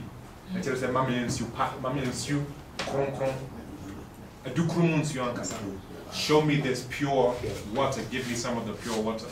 It is Kasano. You say P. Yeah, that's what Bibi. Now so Adrena Asakra. We still have that word Bibi, but you see that the thought behind it has changed. Because say, oh, Okrebrifo. We say Okrebrifo. It means someone who has a cursed soul. Hey, what Okrebrifo pan? You have a blackened soul. I tried the money. So I didn't know actually say now so I it shows that the word is still the same, but the thought behind it has changed. Just unless we go to the north before we can understand what that word actually means. And see, open money, maybe we'll feed you and crash. Someone sent me something by email. I said, said that there was a lecturer. Okobra who went into his lecture theater. Now I'll say, my mom was okay and said, I will give all of you a test. I ask you, I will say, you say,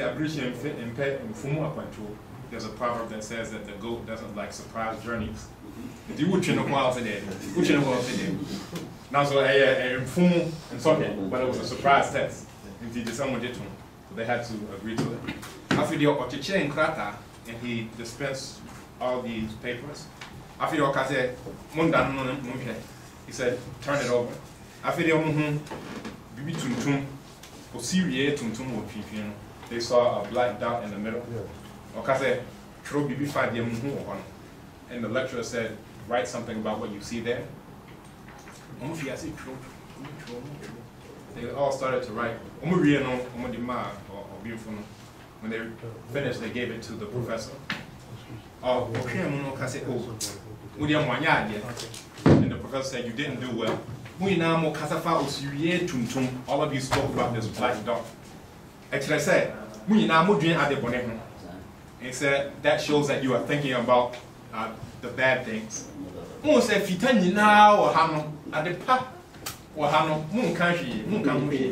said, but you had all of this whiteness to talk about, all this goodness to talk about, but you didn't say anything about it.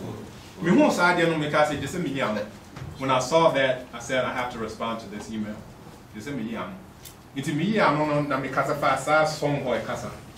So when I responded talking about the Songhai language. And then there Bibi, I said, which said, Sir, I've been now, been for one, I have Brofodin.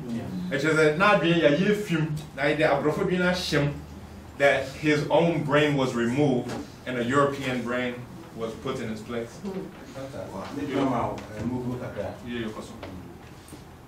Your career is about practice and thought. So conscientism. I say practice without thought is blind. Thought without practice is empty. Now, before we look at said, there's nothing as backwards as having a black mind with European philosophy in it. Some will go no, it's a good one. This is a very good addition. It was good like a song. And he said, yeah, Okasafa home, Sini Mekasafa, Sa song or Kasa. Obin so Yano, and someone else responded. Okay, say, oh, Sa the old Kano, Sa said Tuntum and I said Bibri at the park. Why no Bejatum? He said, this all of this that you talked about, that blackness is something good. Who would agree to that?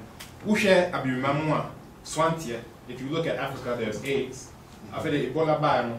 I feel the Munina Moyekata, a chef in a project. He said, all of you are corrupt and you know, you do all of these things. I said, Munina, so he just started talking about all these things. Or say, why not be Jatum said, Tuntum and I said, Bibre, and he said, with all of these things, who would agree that blackness means something good? Certainly not these Westerners. He said, what yeah? I said, as for you don't understand anything about history. I'm a man, Malcolm X, I say all kind. Or say, BBI is Biano, yeah, a song fast was in Bibiano, a Abacoson. That of all of our studies, history is best qualified to reward our research. After I said, we share Tete Hono. If you look at ancient times, we share Osar, Set, any Heru. If you look at Osiris, Isis, and Horus, they call it Bridgery. They took that whole concept into the West, into Europe. So if you go there to this very day, you'll still see these African images. One of those African figurines and sculptures. And say, medium funny carbon. I actually say, that the Pope, or some star, will be the Black Madonna. The Black Madonna. Madonna Tuntum.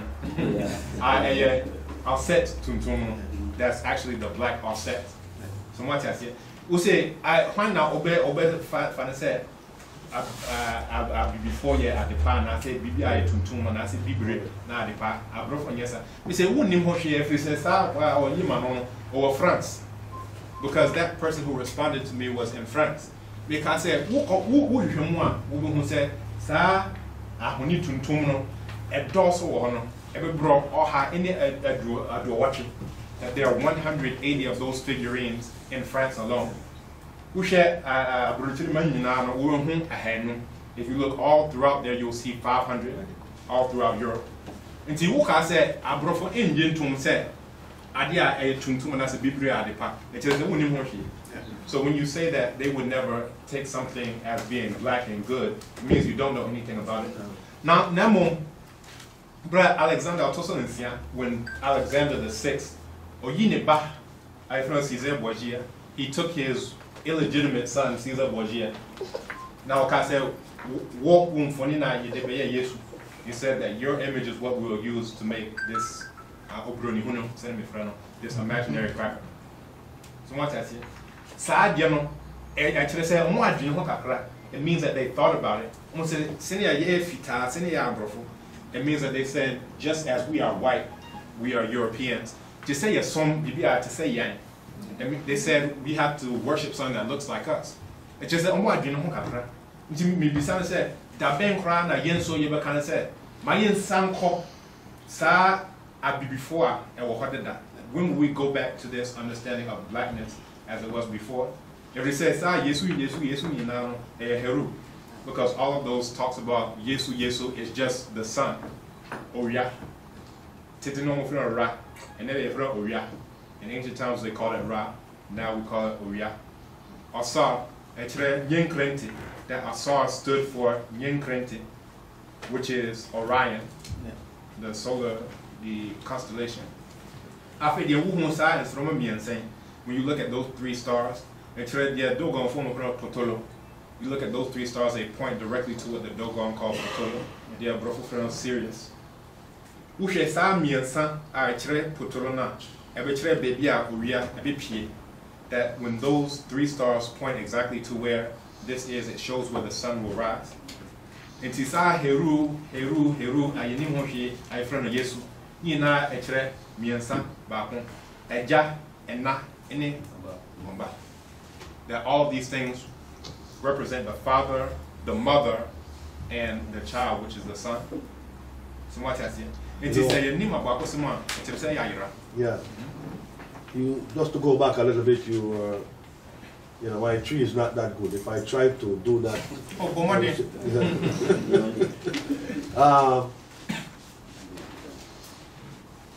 you were referring to when the white Eurasians said that they had to create God that looks like them. It's a situation that we find ourselves in now. The God that they created like them, we are now sifting through that. As you said the other day, it's vomit. We are sifting through that now to find a God that looks like us. So now we are trying to say God is now black. Looking through what they have brought to us when it originally started with us. It's like jazz music. Empress, like jazz. Jazz was created by black people. But now it seems as if white people have taken over jazz, and now black people are learning jazz from European, from white people. So you have black man imitating white man imitating black man. And that, you said it. That's what that situation is. And see, if I say, as I'm teaching them, I teach them Medunetcha. At first I asked them who knows how to read and write. Hey, I feel metro bibi wo Medunetcha. So as I write something on the board in Medunetcha, Kimmit, that as I show them how to write in it, they say, oh, you to me in kind. He said, and you walk now, isn't it you who said that you were literate? I feel this means that everything that your ancestors wrote down, you can't read a single thing. Until you say, well, and Sana, Drew, baby,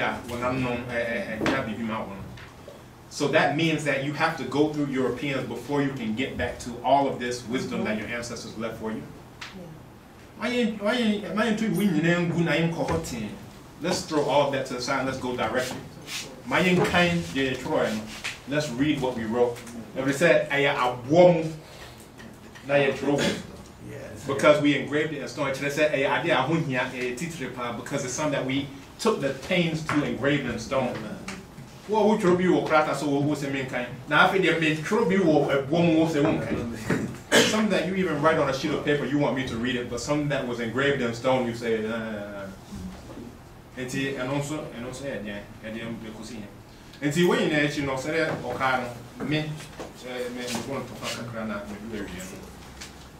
all of these things, when you know, I didn't know, I will say, a far abrofo, Wajim, Kasam, or Atadishem, or BBM. Why do we have to go to Europeans for all of these things? You say a paper hundred, now so when na we also want liberation, but whose behaviors and actions prove that we actually want it? You pass a beautiful Nyafa now so Fahundi and say after they yet to meet the Hokwa. We say we want liberation, but liberation doesn't mean that we just sit here, you know, that we just sit here twiddling our thumbs and we don't do anything. That liberation, it means work. It just a wow you it means that just you have to make your own clothes and Europeans can't do it for you anymore. They say that you have to make your own phones. It means that all of these things you have to reach a level where you do all of them for yourself. And you say, oh, it's not we have flag independence, so now we're independent. And nipa bibre say, oh, so many people say we can't talk about these things in our own language. We say that it's nothing but laziness. If you say just say yeah, you pray. Say me I'm free amano ne ananse am mesuya kasa metumi kasa pa ho. I didn't na mo amoya amanfo mutumi yi kasa mo ba ho. Mo kasa mayin kafa ho de kasa ai wo. So if me just recently coming here to learn the language can discuss all these things in an African language, how come those of us who are indigenous to here can't say let's choose one African language and discuss these issues? Because that will show me that you actually want liberation. Indeed, Manota.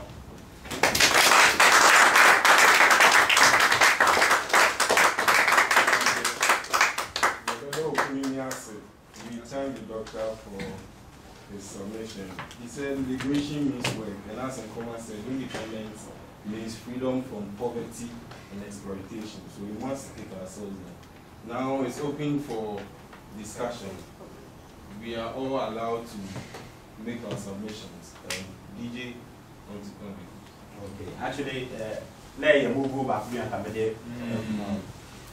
On to be a musician, a Ghanaian musician, who is studying in the US, and he has a track called Nada Here. He was referring to Nada, he's in the US. And the opening line says that I took a trip to my home through a textbook, saw pictures someone from the West took. And when you read all the lyrics, what he was talking about is that he never knew how great, how beautiful, how peaceful, how abundant African, how till he got there. And he said, I took a trip to my home through a textbook. Everything you know about Ghana was through a textbook. And he said, saw pictures someone from the West took. All the pictures in the book was taken by a Western. So how would the real thing be represented? And he said it was there that he saw people in the street of US who don't have rooms to sleep in. Hungry people. And today if you tell somebody, a Ghanaian, that this thing happens there, they will say no. Because everything is fed to us through Hollywood. And Hollywood will never show the chocolate in the US. Will never show the Sodom and Gomorrah in the US. So and let me give shout out to my lecturer there. I completed GID in 2013. I went to GID with the mindset of working with the Joy FMs, the GBC and the rest. But by the time I completed, I actually started reading Kwame Nkrumah's book when I went to GID. Because I read that he established GID to have journalists, African journalists, to tell the African story. But when I got there, I realized there have been thousands of journalists who have come out from GID who are rather writing stories that make the white man stand. Recently, we had a program at the conference center to debate among Ghanaians as to whether we should go for EPA or not. So it was a debate among Ghanaians. To our surprise, we saw a white man sitting on the side of those Ghanaians for EPA. And one man from the side of those who are saying we should go for EPA said, no, we cannot go on with this debate with a white man who is a rep from the European Union. So anytime the white man tries to talk, this man will heckle him. So they heckled him to the Minister of Trade and Industry, took him outside the auditorium. Guess what the Ghanaian media did? I will not mention the media house name. After the program, they went to this white man, interviewed him 30 minutes, and showed him their platform 30 minutes, without going to the man who heckled him. Why he did that? The subconscious that made them do that interview was that, why should you heckle a white man?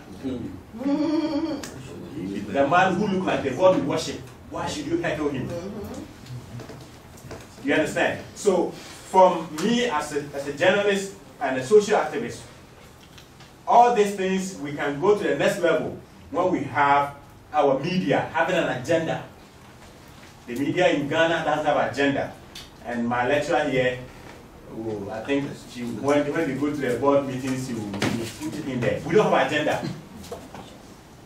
The media is there for nothing but to promote an agenda. And you can only promote an agenda as African media men, press men.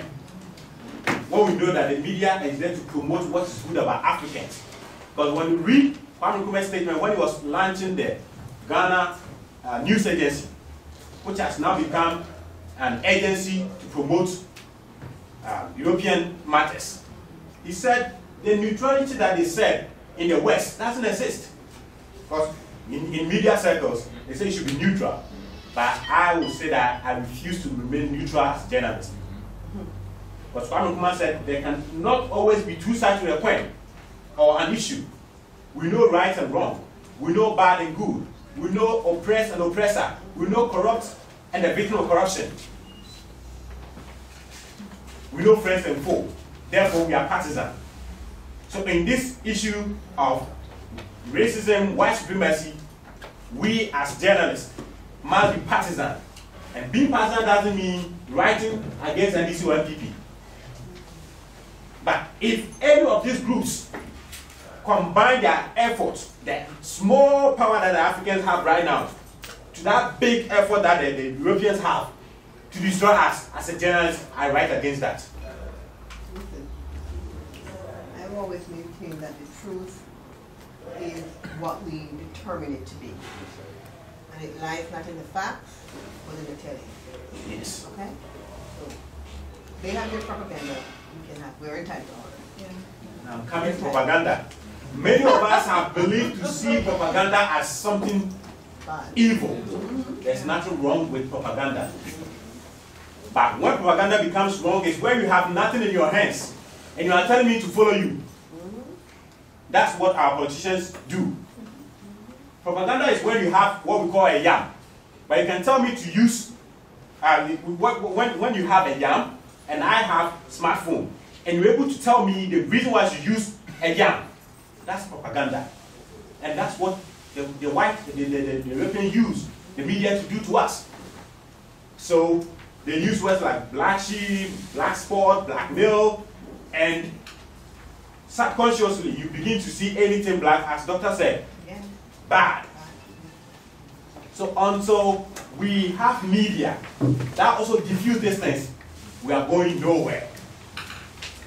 Racism, I used to see racism as something hateful or hate. It's just hating other people.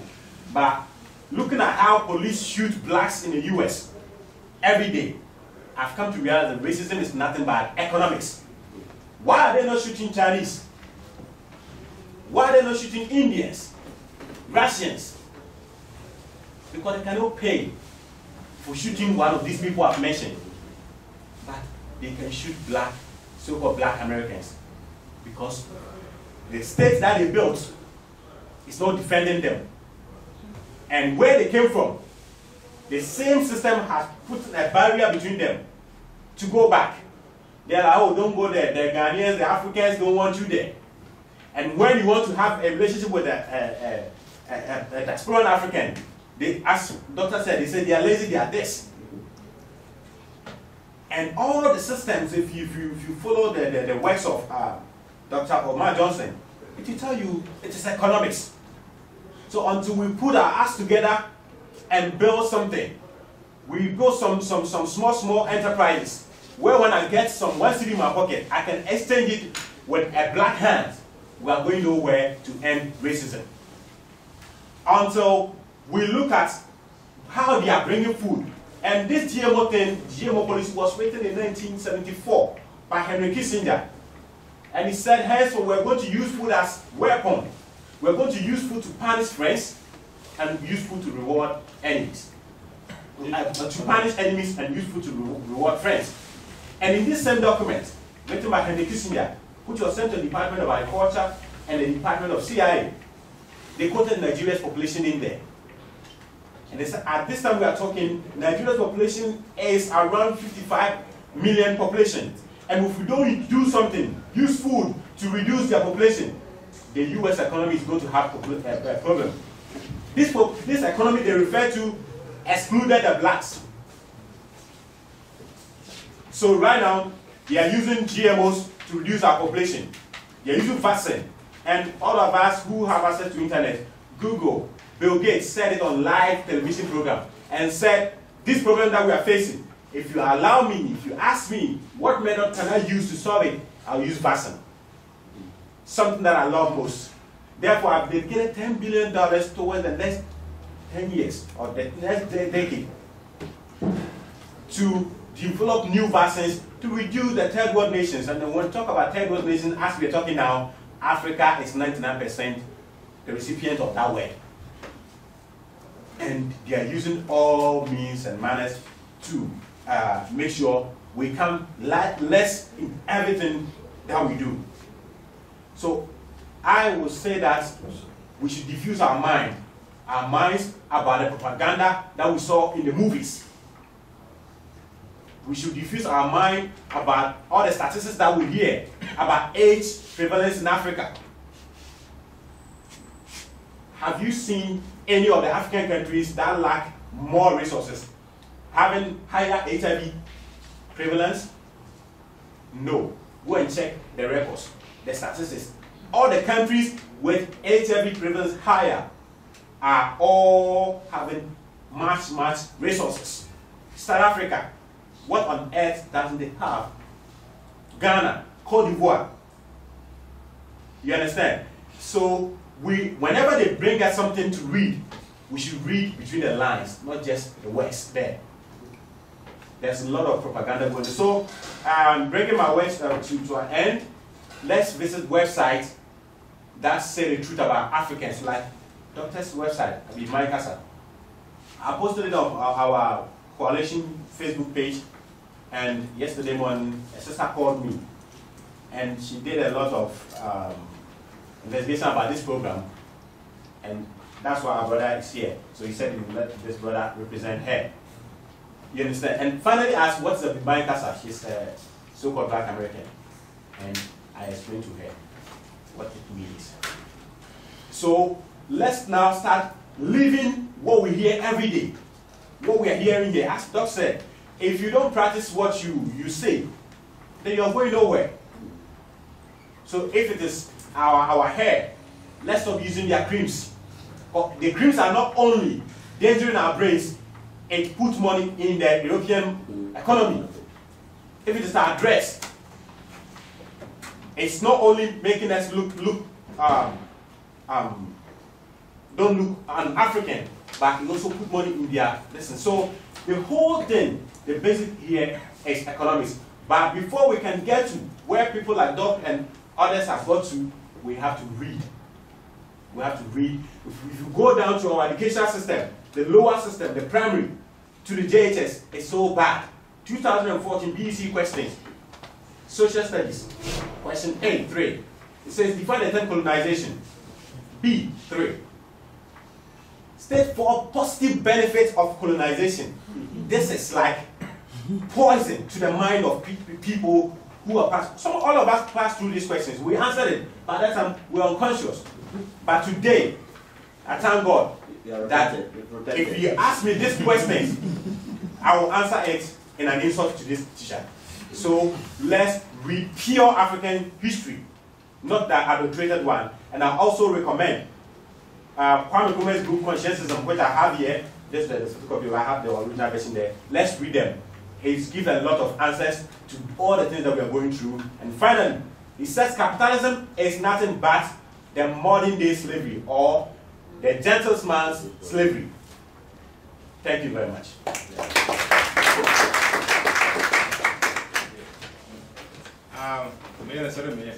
I'll do it the way that I did it before. Now, but I'll do it short.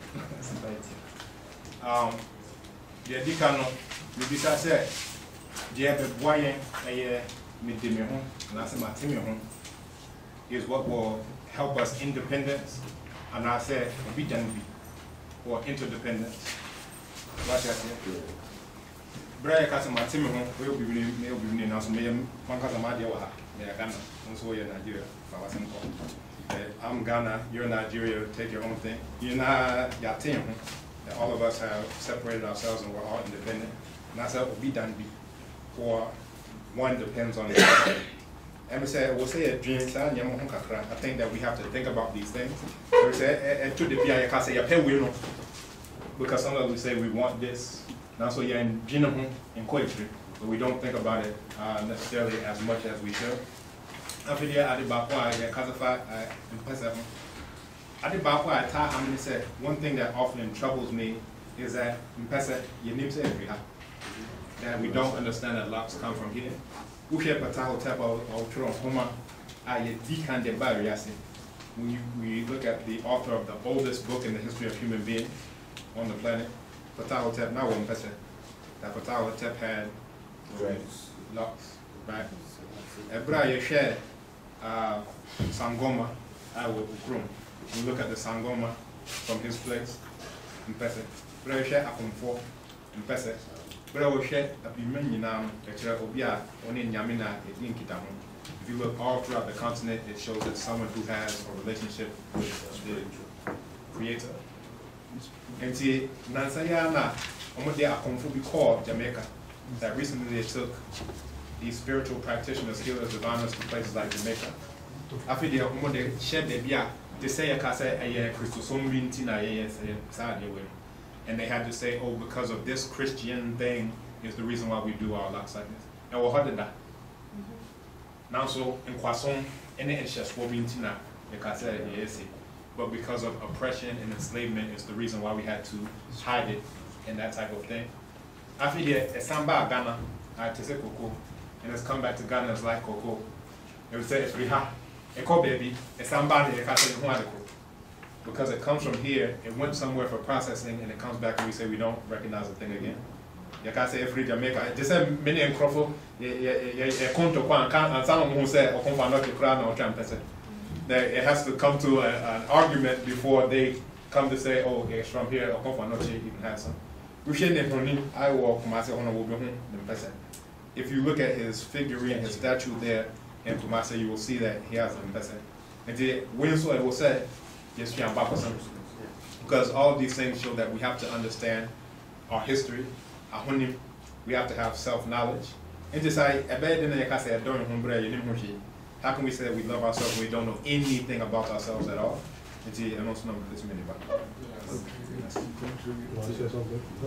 afternoon. First of all, let me just apologize that at 1 I have to take my leave. I'm sorry. This is a very important conversation, but I also have a conference call I have to be on. So, first introduce yourself. Oh, I'm Sister Mjiba from the All African People's Revolutionary Party. So I have like two very quick comments. The first comment that I'm going to make, I was sitting here and I was kind of counting the people in the room, and then I recognized that of the 35 or so Africans in the room, there's 3 women. And so many people in this room also were at Pan-African Women's Day just this past Sunday, right? And so I think that having a conversation about African liberation and Pan-Africanism cannot happen with the absence of women. And so I think that we definitely have to begin to have conversations to say, why are African women not in this room? Right? Why are some of the brothers in this room who have partners, wives and partners not in this room? Right? So let's begin to have those conversations as well as we're having these conversations about liberation and the way forward. How can you have that conversation with at least half of your people not in the room? So I think that that's an important piece that we need to begin to have the conversation to recognize how do we overcome this obstacle to ensure that African women are in the room and their voice is heard. Because I heard the brother speaking about the creams and not putting creams in our hair, and I think that's a very valid point. But I think that it's a very valid and easy point for an African man to make when you don't have sisters in the room that recognize, that believe that beauty comes from straight hair. Do you see what I'm saying? And so while I don't advocate the weaves, I don't advocate the creams, I don't advocate none of that stuff. But I also recognize that having that conversation, absent of the folks who use those creams out of their backward ideology about what's beautiful, is really a useless conversation. Because I don't know how many brothers in this room have ever used perm in their head. So we cannot advocate not using perm when you've not used the perm. Do you see what I'm saying? So how do we recognize that that's one of the things that we as African people have to work on? And as a sister that's often one of few sisters in rooms and conversations about African liberation all around the African world, I think that's something that needs to be at the forefront. And I'll be very brief in this last closing. When I first started organizing, there was an elder sister in the APRP in California that was pushing this very line. And I was thinking to myself, this sister, what's she talking about? She don't know what she's talking about. And as I aged, over 22 years later, I recognized exactly what that sister was saying. And I now have become that sister pushing this very same line. In addition to pushing the line about the social revolution and to addressing this concept of gender roles, gender norms in the social revolution within the African revolution.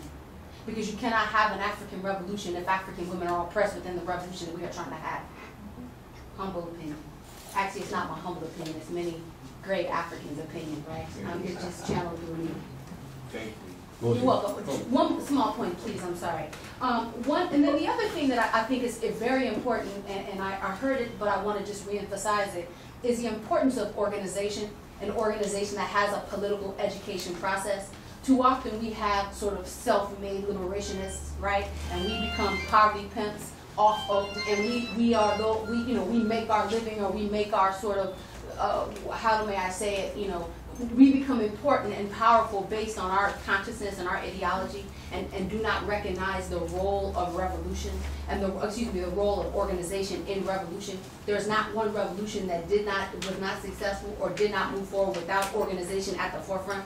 And there's not an individual, we know individuals' names, but they were all in organizations. Malcolm, Martin, Kwame, I don't even have to continue. Harriet, Nana, Queen Nzinga, blah, blah, blah, blah, blah. So we need to also be talking about organization and how we need to be pushing African people to join organizations, and how we need to be working collectively together as political organizations, and recognizing that I think it's great to be in organizations, but if those organizations don't have a political education process where you're transforming the way that you view the world, your worldview, your behaviors, blah, blah, blah, blah, blah, all of this stuff that we're talking about is null and void if you just come out to a program, sit in the audience, say something, and go back to the house, and then you still have a capitalist, anti-African, Eurocentric ideology. So I just wanted to kind of put that out there, and then again, I do apologize, I'll have to take my leave at 1 o'clock. I know it's very important, but I didn't have time, so thank you.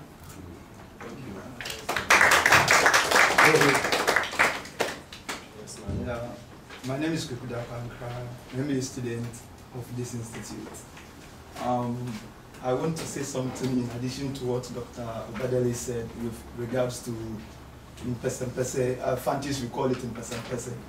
I grew up in a community where a particular deity actually gives children that always have Mpese. It's in the community. And whenever these people come, I can count, even now I go to my hometown, that particular deity still give women, children with Mpese. What happens is that normally when they go through school system, by the time they reach like class 5 or something, then the missionary schools will come in. This is evil. How can you have this thing? So they take them to the pastors, then they will perform 1 or 2 things, and then they cut it. Yes. Then they deny the people of the natural Mpese that they actually came up with. But I quite remember as a child, I saw some of them who actually becomes a konfo, wearing the Mpese until they are deaf. So if he says this thing is natural, from where I come from, nobody sees a person with dreadlocks and will say this is foreign. They don't see it as foreign. This is our own thing. It is African thing. Again, I want to talk about an African belief, things that we ourselves, we believe in. I have an uncle who was the former UN Commissioner for Refugees in East Africa, is also a canon. Whenever he travels in Kambon, we pour libation in our house. And he himself will be the one who will lead. I'll be asking him, you are Anglican canon, you actually teach people to become bishop. Why do you have to do all these things? He say you don't know your past. Even right there in the Bible, Jacob did it at Bethel. He poured libation. Bible don't call it libation, but what he did there and changed the place called Luz into Bethel, he poured something on the ground, and that is a form of libation.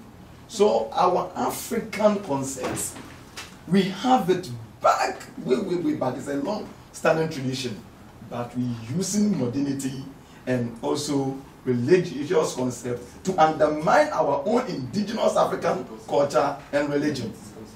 And if you go inside again, I've seen something different, that the pre-independent Africans and post-independent Africans, there is a serious dichotomy. People born before independence time, especially in Ghana, are people who are normally steeped in traditions as well as the intellectualism that they study under their time. Those of us who were born after, we actually swallow foreign culture hook, line, and sinker without even thinking. So I think there is a major problem after independence. The new leadership did not actually cultivate that idea of Africanism in the youth. And that has been the foundation of our problems today. So there is the need for that to be done. I am particularly here because while growing up, I have uncles, I go, they will tell me to my hometown, I come from Amago. This is where J.E. Keseheford comes from. This is where Kujidagre comes from. This is where Jacob Wisinse comes from. These are your ancestors who went and fought in Land Bill of 1897. And it actually started in my hometown. So we are told, and they will tell you, do you know Kobnesich was the first person who went to court without ever wearing coats? Because he decided never to wear coats. And he was always going to court, he was always going to the Legislative Assembly in his kente, and nobody can stop him. And he fought it back in 1940s. Look at it. Today, no one can even fight about it. What did we do wrong? Why can't we embrace our own heritage? So something fundamentally wrong has happened to this country. So that is my contribution.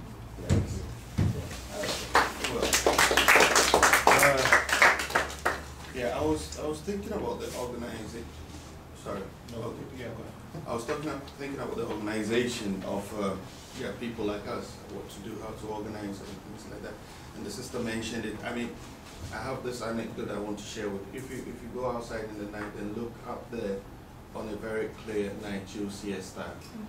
Now, if you take a microscope and you zoom in on the star, you might find something very strange, because it might not be just one star. It's a whole system behind it, and that's what it is. We see the leaders, and they are the star. And behind them, you have all these people who help to make it what it is. And again, I want to mention something about one moment, sister mentioned that, like one of us mentioned about the loans, the government's going for loans, we don't want loans. In fact, they want us to come and get the loans. Because if we don't go get the loans, they won't make their money. You know, and so they accuse us of being corrupt. And we're not working at things. Well, how do we get around that? I have some ideas to share with some people. But I like to share something I also saw on the internet. Brother Farrakhan, a reaction to news, an interviewer who talked about corruption in Nigeria. I'm sure you've all seen it, you know, and that is how sharp we have to be. And then he told him Nigeria was only 38 years or something like that, 35 years. And 35 years, and America is corrupt. The West is corrupt. You know, the lobbyist means corruption. Right. You're buying all of that. Yeah, yeah. So we have to organize and break the systems which put these things in place. Obviously, I have seen, and now I'm going to touch on something very, very touchy, Christianity. If you take the 10 most powerful churches in Ghana, they have money more than the Ghana government. They have resources more than the Ghana government. And they take what we call tithes, and it's supposed to be for them. But tithes is nothing else than taxation. Because if you look at the history of these religions, all these things are supposed to be used for a certain purpose, because the churches, the organizations, the religious organizations were political units who managed their following. And that's what they are doing within the framework of a state. Now, are we comfortable with this? What do we have to do with this? These are questions to help us think and take action. So let's look at it again. I don't have any answers, I have ideas, but let's look at these things again. You know, thank you very much. Yeah. Can I go ahead? Yeah, thank you for the opportunity. I want to just submit a practical example I have, not personal experience. I'm one of the youth member University Teachers Association of Ghana, one executive members. At a point in time, we actually attended a meeting, and then after the meeting, we were served with meals. And I'm a typical Ashanti, so I like food. So I took fufu when I was eating and I washed my hands. And I had some colleagues just commented, Mama, they were using food, spoons, and other things. So no, I'm Ashanti. I know, I grew up in the village. I know that fufu is eating with the hand, not the spoon. And then a colleague took a spoon, he tried it. At the point in time, got to the time where he had to eat the meat. So I was watching him. And I see that he was struggling. I said, my brother, I thought you wash your hands and use your hand. And I quickly grabbed the spoon and enjoyed it. Just imagine, how can we educate our children to know the right thing and you are forcing yourself to do the wrong thing? And then again, I would like to quote Limanzu that we African produce what we African produce what we don't eat and eat what we don't produce. Now you see all around Venice State, especially Ghana here, every corner you see a kiosk, you see a container. What is happening there? We are selling products that we don't produce. Why? So at a point in time when those who supply us these goods stop, what will happen? So I think it's a hard time we look at it. The next issue is that it's about knowledge. I think we have far too long left knowledge about and for Africans in the hands of foreigners, those who do not know anything about us. And I may quote Hugh Treperopa, who described Africa as having no history. And the continent is darkness, and that darkness is not started to be what to be light. How can, in this 1963, but as in 1640 thereabout, we were producing coffee and cocoa in Africa. So how do you reconcile? So unless we also wake up and try to produce our knowledge, that will be actually fed, be given to ourselves, we will continue to be wallowing in this problem. So I think it's a hard time. We wake up, we speak. I listened to Lumumba, Patrick Lumumba, yesterday and even this morning, and articulating. In fact, we are good at speaking, telling things. Sometimes you speak to the extent that you think that you yourself are being manufactured. Our constructions are good. How do we transmute these constructions into reality? I think we need to begin to do something. Thank you very much. Yeah, a few points I want to jump back at. For instance, about the organization. And that's a very, very, very valid point. We find ourselves in a situation, I'm going to take something from my Empress, that we sometimes make the perfect becomes the enemy of the good. Meaning that if I don't see perfectly eye to eye with you, I will not work with you. And that is a problem that we face. It mostly comes from religious perspective.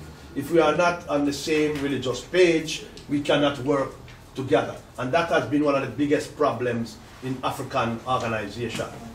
I think we need to find the common grounds that we are on and build on them to liberate Africa, because it's the prize. It's the biggest thing, you know. And we look at the religious and the church organizations.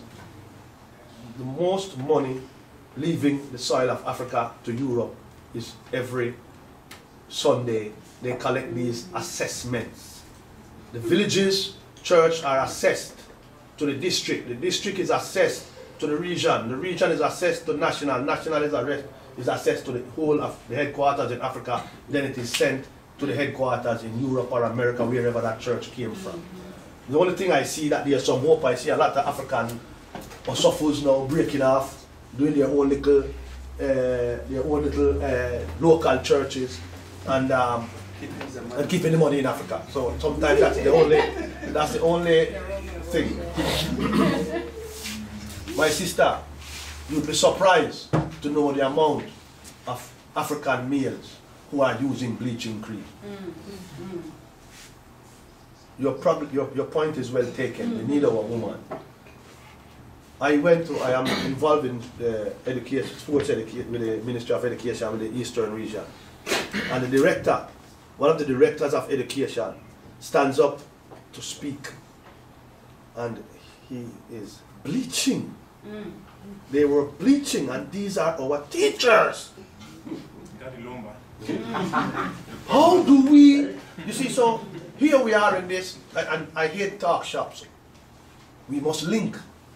We must continue, be vigilant, but we have to come up with a curriculum, an idea, a plan, how we can teach our children.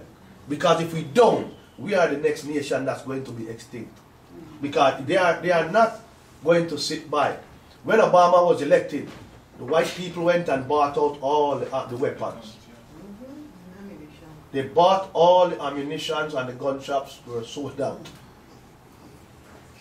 They are not going to sit by and allow us to go up. It's not going to be easy. You see? So we have got to meet, engage, exchange ideas. Maybe I don't agree with the AAPRP and everything, but at least let's exchange. Maybe I can give an idea that will adjust the plan, and we adjust and we move forward. One other point was, was about how do we, like for instance, what he talked about the Abimini Kasa, for us to learn the language. It's a very good idea.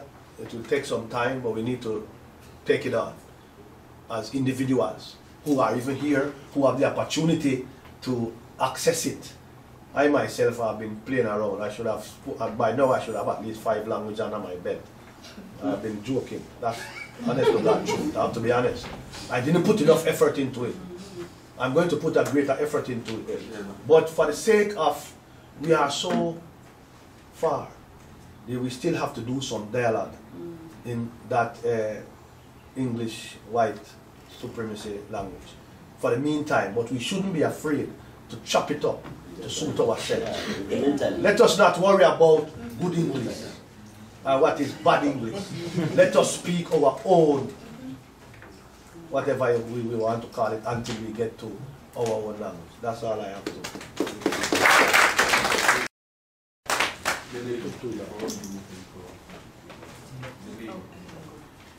I wanted to talk about pride, African pride, and that's something I've been thinking about a lot in terms of the fact that Africans ourselves, we are not proud of ourselves.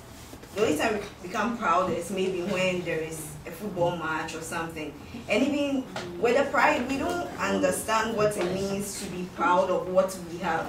And if you don't know what you have, how do you become proud of it? And that's something that has been going through my mind for some time now. And also the fact that we're talking about African clothes and African things made in Africa, and we're looking at the fact that people are going after these things made in Africa not because they know what they are doing or they know about the fact that going for things made in Africa is going to improve Africa and improve how the Europeans see Africa, but the fact that maybe a celebrity is wearing something that's made in Africa, the president is wearing something made in Africa, or maybe Beyonce is wearing something made in Africa, and that's why somebody is going to wear it. People have now started, that's women, have now started cutting their hair and going all natural, not because they understand what it means to go natural, but it's because maybe Becca has done her hair natural, and it's not, sometimes it's not even about the economy, because when you go to a salon, you are going to be charged more for having natural hair than to be charged for perm hair. Yeah, and that's a fact. That's true. And sometimes, yeah, when you go to a salon, they slap you and tell you that, oh, we can't fix your natural, and I've had natural hair since I was a kid. What? Why don't you come instead? No. It will be cheaper. Take care of that. I've had natural No, hair. he's not since- suggesting. No, I'm not I've had natural hair since I was a kid, and when I was going to SS, I had to cut it and start all over again. And my dad doesn't believe in permed hair, so I've had it forever. It's recently I started doing dreads because it's more freedom to me. Now, one thing about color I will also want to talk about is in the African proverb we have something called koko kum achero. Like if you are fair, you look more beautiful, and that's something I've been thinking about. Is it that we Africans, we Ghanaians, are looking at the white person who has a different color because he's white or because of the color? Like even our fellow Ghanaians who are fair are given better treatment at times than someone who is dark, and people notice fair people than they notice a dark person. Slavery. And sometimes when you're a girl and you're working with a group of girls and the fair person gets to be called before you. Oh. Yeah, it's a fact. Yeah, it's rather recently that men are going for a black woman because, excuse me to say, they go like it's better and way easier to maintain a black girl than to maintain a white girl, because a fair girl. Because a fair girl will always want to look fair. Like in terms of the cream she's using, walking in the sun and all that. Then I have friends who are fair and I can testify to that.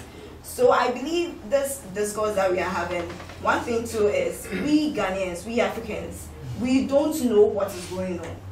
Most of us talk about this African liberalism and we are not looking at it from the perspective where, excuse me to say, most Africans are not really educated, cannot really read English.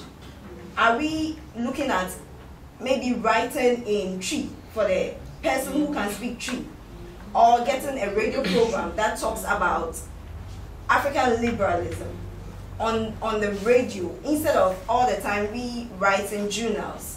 Because people can't read about it, and even the educated people, those who claim they are educated, don't even read.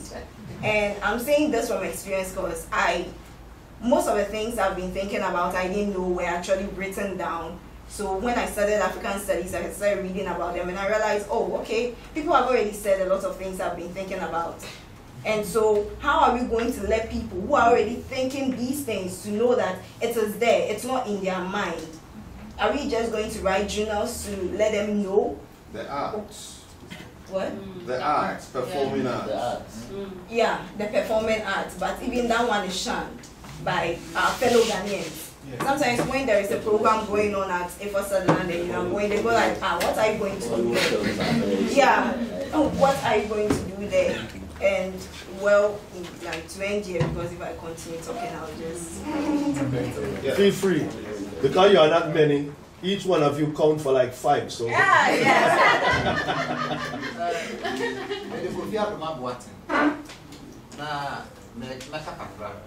I said, you know, by Casa, no one can be research. You organize your more. You near Mammo, you can say, or mobile by now, the man who can say, Parana said, a ma in a mass in a Miss Bomb. I am one time every or Mapono and my master. True, young poor ma. Even Kramumba, Kramponam for family or Mugita.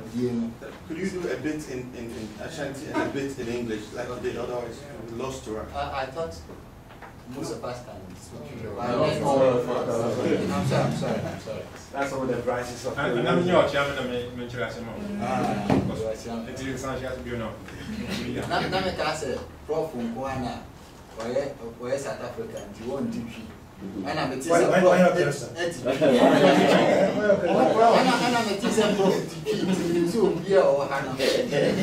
He said he thought the only prof was the one who didn't speak Tree, but then when he found out prof spoke Tree, then he realized, oh, it must be everyone who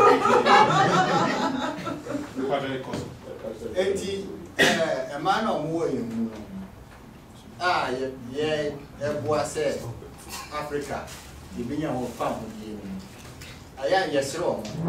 And yes, yes, you must say, Uncle, I was a Omokadu. Okay, he's saying that those women who are amongst us, who are about African liberation, it's not that much of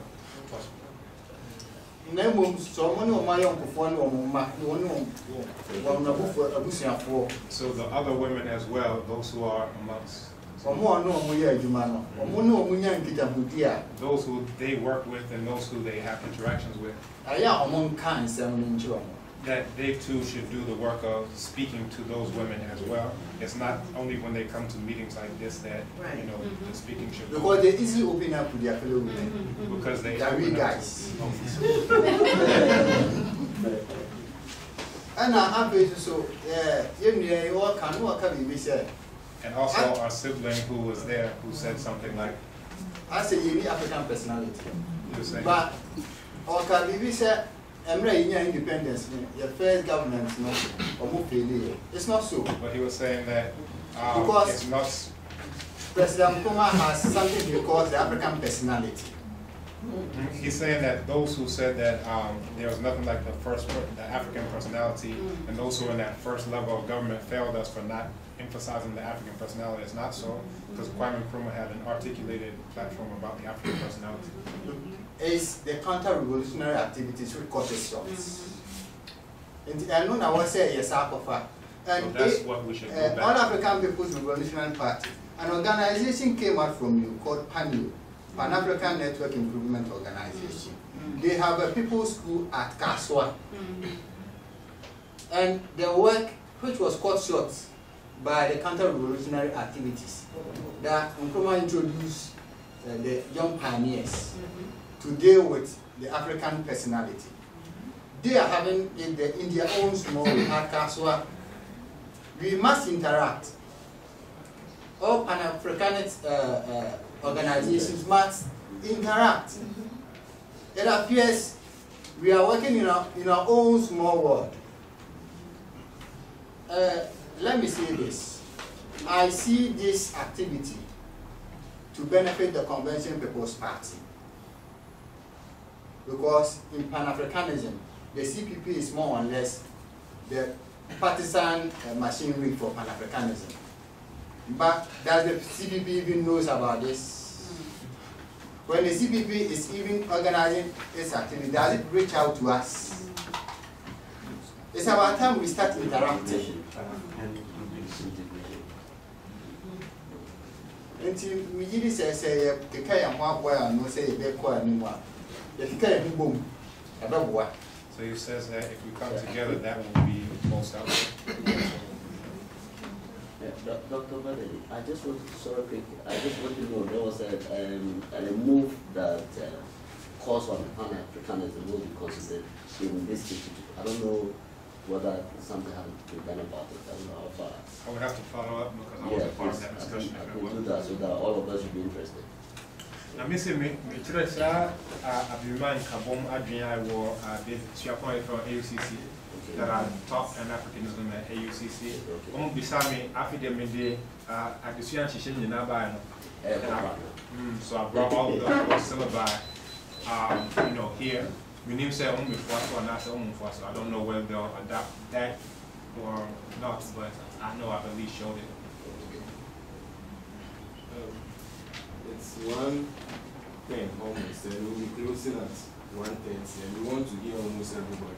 So, one short one. Yes, please. I'd like to use this opportunity to call on everyone here to try and think about the formation of a platform for the sanctity of religion and the dignity of man. And I'm making this call because we see so many people messing up religion, messing up Christianity, messing up Islam, messing up traditional worship. So how can we get together and bring a representation and get representation and by the Ministry of Culture, at the Ministry of Culture, and that can also help us to regularize certain things that need to be regularized. For example, for the Rasta brothers among us, the use of the herb and so on and so forth. It sounds crazy, but I'm really, really sorry about the way Ghanaians go about the use of the herb. If they know you drink, you smoke the herb, they immediately think you have nothing to say. and they know you have something to say, and they don't want them to hear, they don't want anybody to hear your voice. And they put resources at the police disposal to destroy people's lives. I think we need to do something together to change these things. So let's think about this panel, and thank you very much for the opportunity. Yeah. So, Samori Kumar, again, for the past 6 years, I've run an African-centered school in New Orleans, Louisiana, because there wasn't an African-centered curriculum. I decided to take it upon myself to create an African-centered curriculum, not only for the people in the United States of America, but the world over. So people have been calling me from Cameroon, South Africa, Zambia, as well as the UK and all over the United States of America have been using my curriculum. As the sister said, if the women are not here, we're not doing enough. If the children, if we're not educating our children, if we're still sending them to the Europeans or to people who have European minds, then we're not doing anything. Because 50 years from now, they'll be having the same conversation about what we need to do. So if we really want to change some things, I would want to be a part of a conversation where we're talking about building African-centered institutions for our children and making this university more African-centered. Because I talked to a young brother, Joseph, the other day, and he was telling me that there are so many things that he did not learn about himself at University of Ghana. That's crazy, to be on a university's campus, an African university's campus, and not learn anything about yourself. So we're not talking about building schools. From an African perspective, I think we're just spinning our wheels. Right on. Alright, Joseph again. I'd like to touch on just two things. First, as the lecturer mentioned about crabs in the barrel. I read a very lovely post and I've been thinking about it lately. Who created a barrel in the first place? Because the barrel, they say, is not the natural habitat of the crab. Yet they describe us as trapped in a barrel, not wanting individuals amongst us move higher. Secondly, the thing about the white people and Africa hate, it's very serious. I have been following the United States Embassy Ghana, and one time they post something on Facebook. They claim about 80% of children in the northern region are malnutrition.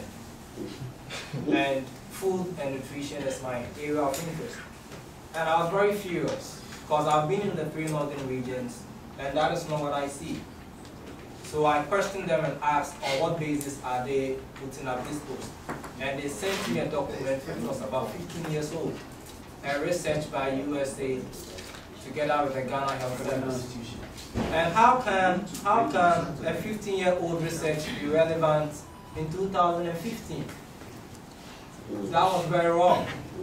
So I realized they just want to do something for the masses on Facebook who are following them to feel America is doing something for Ghana. In the next few months, I realized the American State of Defense had built a nutrition center in the Volta region. So I asked again, how can you have a research in the northern region and build a center in the Volta region? Seeds, you know. So it means they have a different ideology altogether. I really think they are up to something. I really think they are up to something. I don't really know what it is, but I really feel they are up to something. So we should, from now, like DJ said, not really take serious researchers and news from the white perspective. Everything we read, we should ensure we have it from our own perspective, because no one can say any good thing about us unless we do it all by ourselves. Thank you. For me, I'd like to know the origin of the word Africa, then what it means, then who is an African? Ah, very good question. I was going to the origin of the word Africa, and who means, and what it means, like who gave the name to this continent, Africa? Because it's a big land.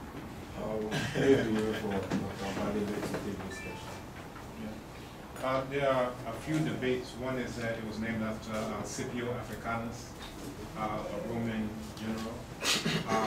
The name may be one who was victorious, Scipio meaning to defeat Africanus. This is the one who fought against Hannibal So that's, one theory. Another idea is Leo Africanus, who was a noted historian, that it was named after that. Dr. Runoko Rashidi is the one who, deals with these things. What he says, it's not clear that either one of those is the case, because to say Scipio Africanus is the one who is the conqueror of Africa, that means that the root word had to have already been there, pre-existing, or Leo Africanus being the lion of Africa. That to say that there has to be something there. But Africanus comes to us through Greek. So as far as that goes, it comes from a Greek root into the English that we speak now. How it entered into Greek language in the first place is another question, and I haven't ever come across something that is definitive on that. On the other side, Dr. Yosef Ben-Yakinen says Al-Kebulan is another term for it. Personally, I think the closest thing to what Africa means in an indigenous language, if I look at Chi Abidumai, it's a land of the black people. If I look at Yoruba, Ile Adulawo, which is, again, land of the black people. If I look at Wolof, Rumi Kumyo, land of the black people. If I look at Kikongo, Siabandombe, land of the black people. If I look at Kemet, that itself means land of the black people. Then I think we, instead of trying to struggle over the English, we should look at our own indigenous languages and our own concept of what it is. And I think that's beneficial because in doing so, that already tells me that these invaders, be they Arab imperialists or first enslavers and colonizers, that they cannot be African.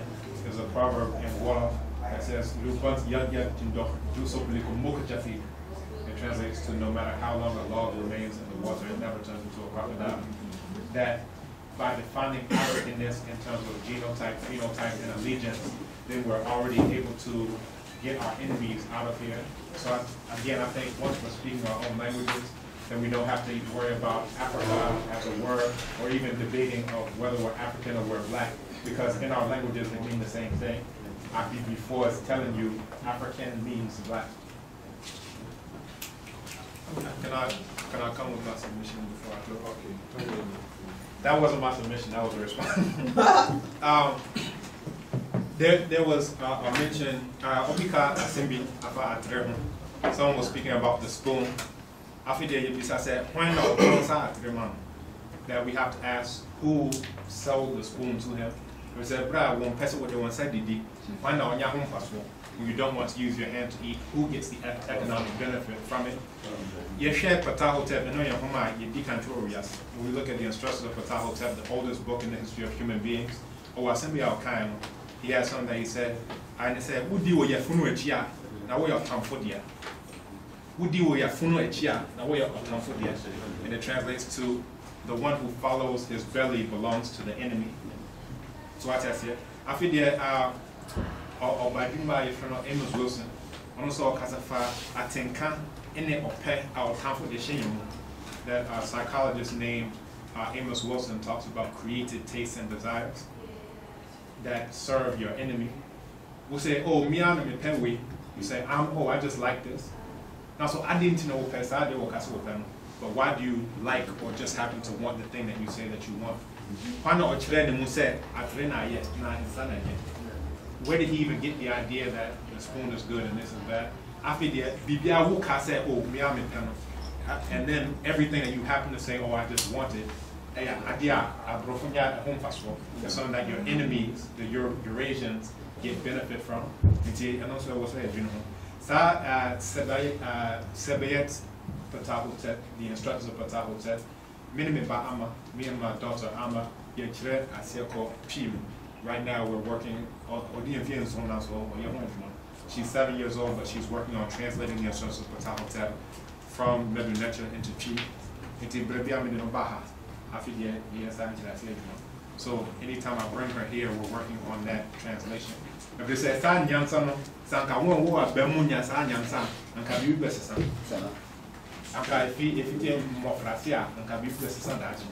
that if those types of wise sayings were something that we learned from even childhood, you would see a difference in government. It was someone who abused them and tortured them in the minds themselves. Runoko Rashidi, Runoko Rashidi says something. Gina de ya dreamify young. After the dreamify young, a Gina de ya nimfy young. After the nimfy young, a Gina de ya catch. And it translates to what we do for ourselves depends on what we think of ourselves. What we think of ourselves depends on what we know of ourselves. And what we know of ourselves depends on what we have been told. Young country on which you said, we are quite for any for anyway. That those who are there, they told them you are nothing, you are savages, barbarians, heathens, you're nothing. And so what will they do for us? That's why self-knowledge is necessary. I feel so. I would say a dream plan.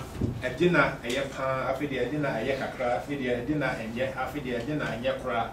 We have to rank things in terms of their usefulness. I have to say, a casafa, a bibi for Hondia, and a bibi for Naya, our Yan Casamo, and no national book. We talk about African language and African actions in an African language, that is what's very useful. I feel say, Sanka, Yintumi, Yasana, Casafa, a bibi for Hondia, or Broko Casamo, and no, not a deity. But if we are talking about African liberation in European language, that's underneath that. I feel in Kwasom, I will Brofocaso or Bibicasa or Ni and I will come. But when we're talking about this mental enslavement, either in English or African languages, all of that needs to go down there. Now, so with actually in Pimpin, so yeah, I will say it. But this shows us where the level that we should attempt to reach to. Ni na yet that everything is not the same thing. There trash one, and then finally, your Casafa a Emma between and she and I say that we talk about the women who are either coming to the meetings or maybe they're at home. I will say a general who said, one that we should also ask the ones who are at home, is what they're doing not useful? They would say, I know you're that what they are doing is what is ensuring that the generations to come will even be there. And I will say a dream that we have to think about this European thing and tell us that what they're doing is not useful. That they should come here and be talking as opposed to doing African liberation work where they are.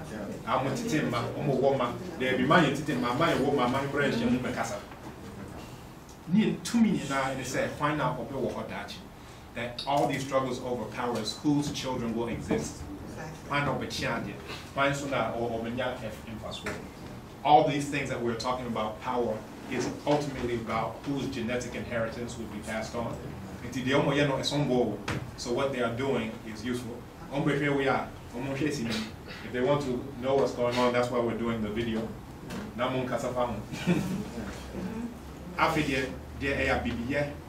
I will say it, we will talk about something that is African. Like I said, that we call this an African university. I will say it, it's not everything that happens to be in Africa that's African. I will say it,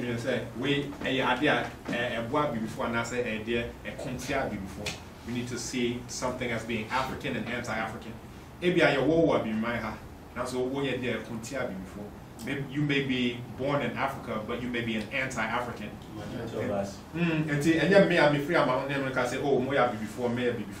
So I can't say, oh, I'm coming from the diaspora, so you all are Africans, and this is African things y'all doing, and what I'm doing is something else. I will say, so we always have to analyze what is truly African and what, on the other hand, is anti-African.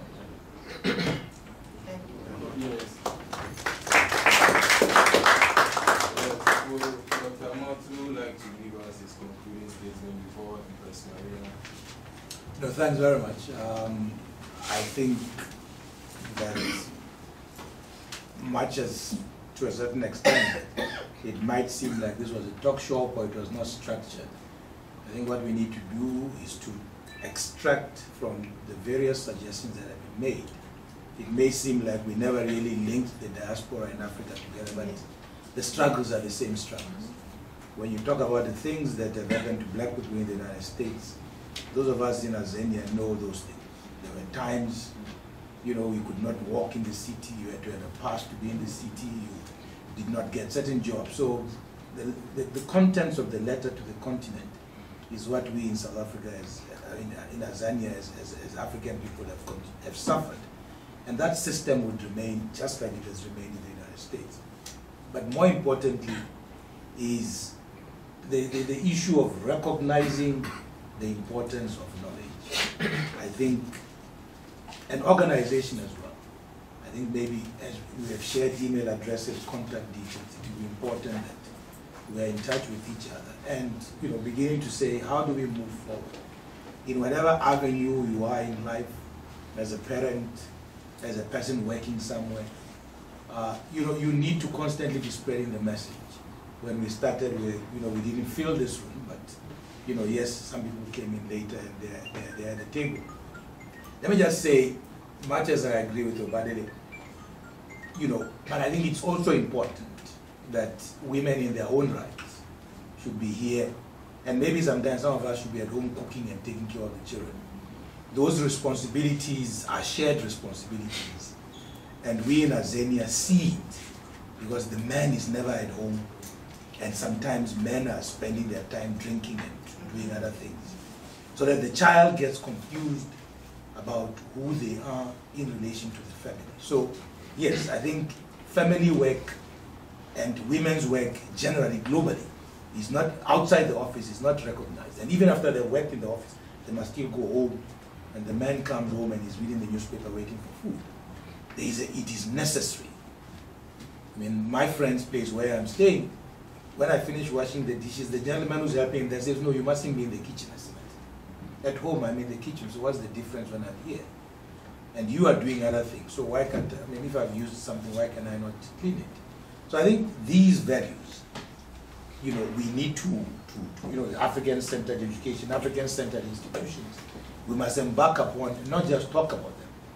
There's something somebody sent me, an African-American, a piece about sharing, once the emails have started, it says, have you committed economic violence today?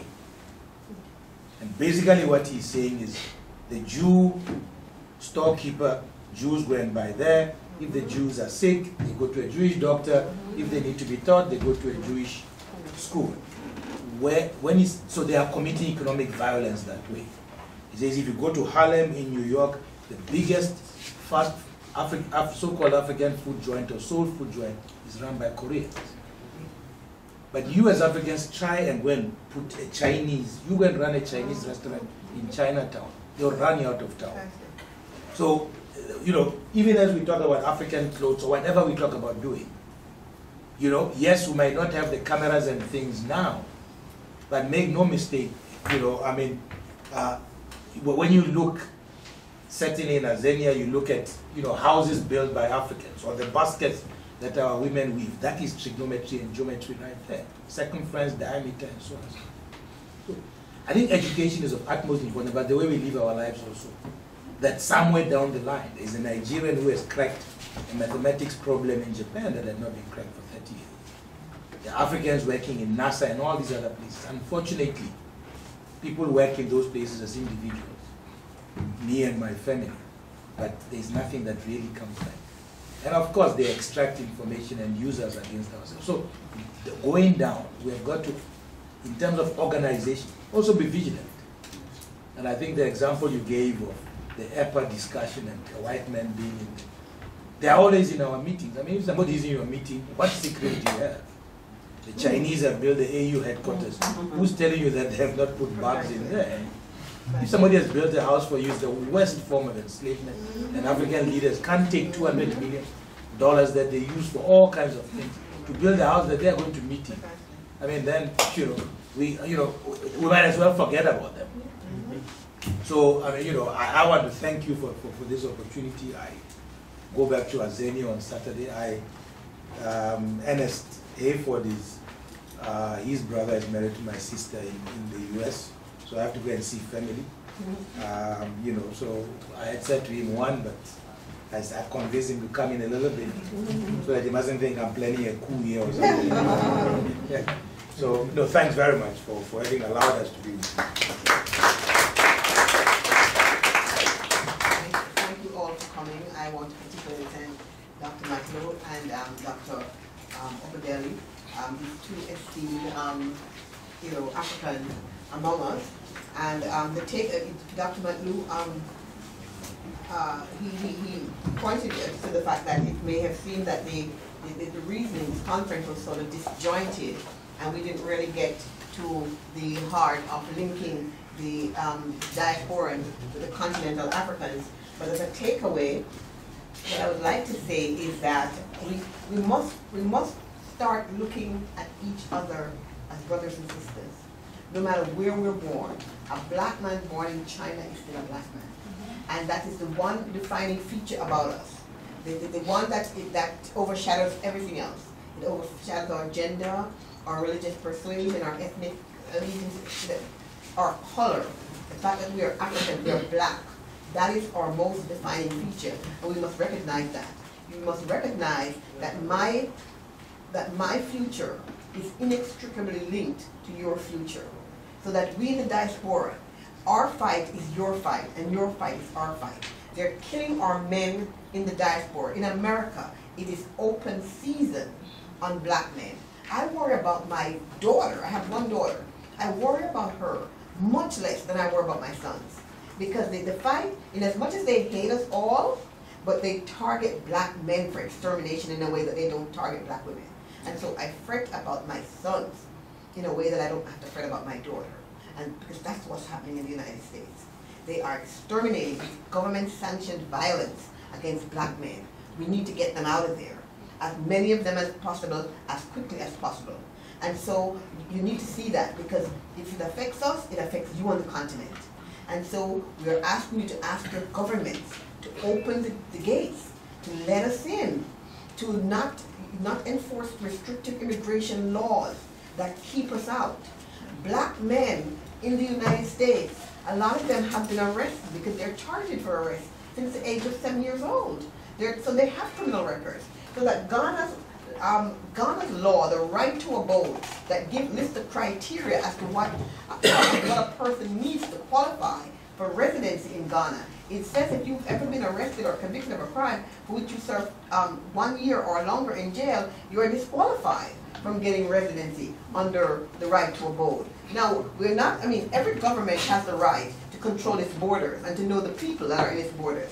And we're not saying open the floodgates to criminals, but a lot of criminals are coming in from Europe and from the white people and the Middle East and the Arabs. They're all criminals, Chinese, and they're coming in. So when you create these laws that people with criminal convictions from the West, especially black people, and a lot of black men have criminal convictions.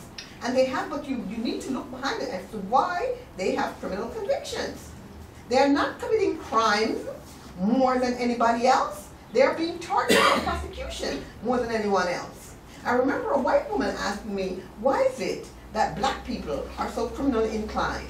Why is it that black people are so violent and criminally inclined? I said to her, who commits the crimes in China? Are there flying black men over there committing crimes?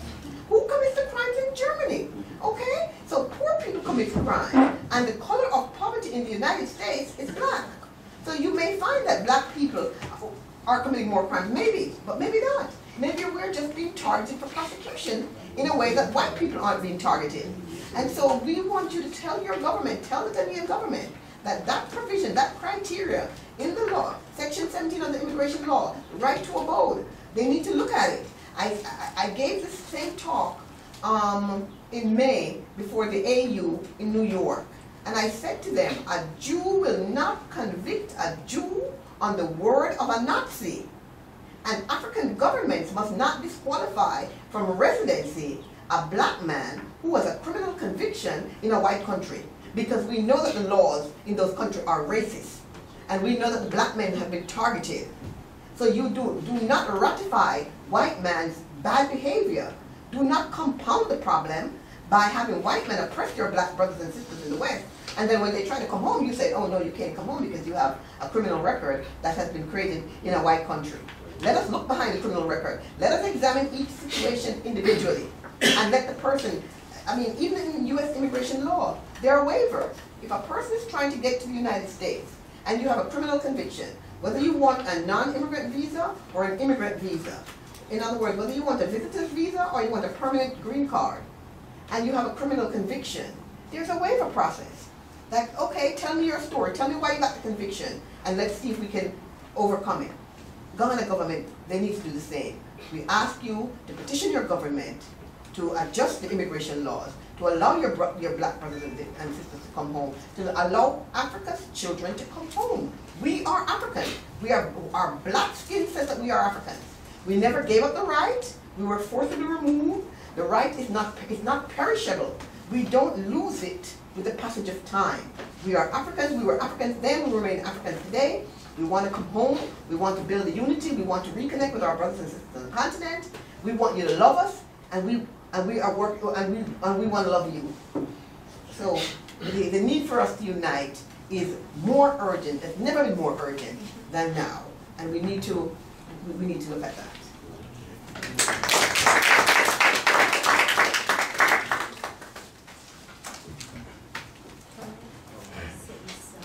Okay, I'll give 30 seconds each. The lady first.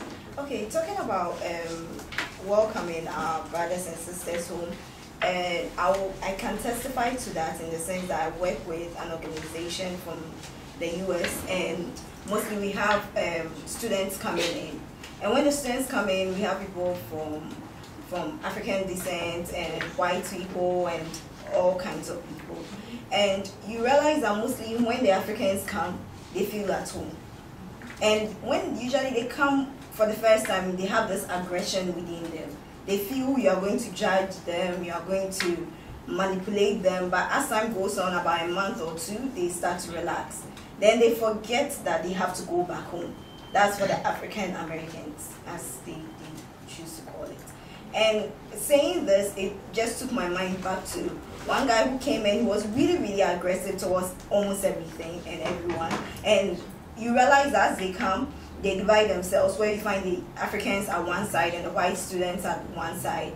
But as time goes on, they realize that they are home and nobody's really going to oppress them. There is black majority, so then they start to relax and they don't even give any thing about whether there are white people around them or anything. They talk freely, they do whatever they need to. And going back, you realize that they are talking, whatever, how they see everything has changed. And also, there was this comment that one lady made who was white, and she was like, she was never comfortable in Ghana because she was in a country where there were more blacks than there were whites, and that she doesn't think she will come back.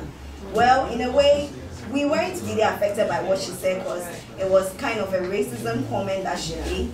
But then we're happy the other students were also happy being in Africa. So saying that, I think yes, it's true. We need to embrace the black people who come to Ghana and let them know that they belong here. Whenever they want to come back, they should come back. And even we should encourage them to come and stay. As Malcolm, is it? Or something. Africa for the African. Yeah. Okay, Martin, thank you very much. First, I'll touch on what we read, the literature that we read. When you do literature at the senior high school, there's something called African literature and non-African literature. But I saw that we read more non-African literature than the African literature we read. Other than that, our women will not lock themselves up when it's 7 o'clock to watch this soap opera. Where they learn all the Brazilian hair and things from. So the books we read. I'm always on Facebook sharing the soft copy of Kwame Nkrumah's book to people because it was at the University of Ghana here that I met a Malaysian who told me Kwame Nkrumah has 17 books. From primary to JHS to starting university at GID, I never knew Kwame Nkrumah has written a book. And I cried that day. And Malaysia told me that in Malaysia, when our economy is going backward, we use Kwame Nkrumah's book to bring that back track. And I said, but who said Kwame Nkrumah has written a book? Until he proved, he angered me, and I went on to Google and downloaded Dark Days in Ghana. It goes, it tells us something about the book right now. And I read the book, and I cried that day. And I realized that the day he was overthrown, the African Center, which is now the University of Winnipeg, they organized the professors, both in Legon and there, to burn the books. Oh, yeah. So anything that a white man in the past and today telling you to stop, know that that's your way to salvation as a black person. So let's go back to the books. So my email is there, evans.teria1@gmail.com. You can ask me and I'll send you all the Ankume books and any Pan-African books, the soft copy that I have, and we all share. Let's share information, and it will help. Thank you very much. You join us on Facebook at the Coalition for Ghana's Independence Now on Facebook, and let's make up. Also, you can be on a BB to Mikasa, which doesn't allow any whites to join the website at all. So as opposed to being on digital plantations, you'll be in virtual house Negroes. We should be African Maroons online as well, and go to African Quilombos. This juncture, we thank, on behalf of Rootz International and African Youth Improvement Foundation, we thank everyone, especially Ms. Marina, and Dr. Matlou, Dr. Kambon, and us all. We thank the people of Commonwealth, or the traditional outfit of Commonwealth, who have made their presence felt here. We thank the AAPRP, we thank the Coalition for Ghana's Independence Now, we thank Irishing Movement, and we thank every organization that has been able to be part of this discussion. One of the problems we identified is organization, and I would say organizing our people who are suffering from post-slavery colonial trauma syndrome is quite difficult. So we would all need to embrace efforts in organizing our people. Enough invitation was sent to almost a lot of people, but we can see a handful of people in there because it's Pan-African related and it's not European football or Christian religion. So we would encourage each and everyone to rally support whenever we call on each other.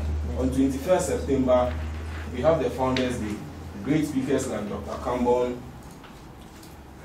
Dr. Mulana, Dr. Beverly, Samia Nkrumah, and AC Pratt are going to be there. And it's Pan-African oriented, and we will expect each and every one to be there.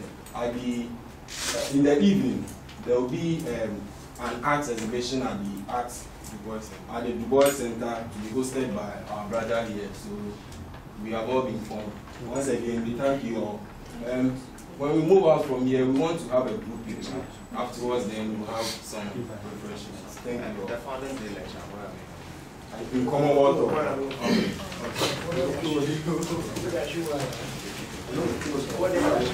Yes, please, before we leave, we began with our traditional God, and as such, we will end with our traditional God. So we'll give a closing prayer, which will be led by Dr. Kambon. Thank you.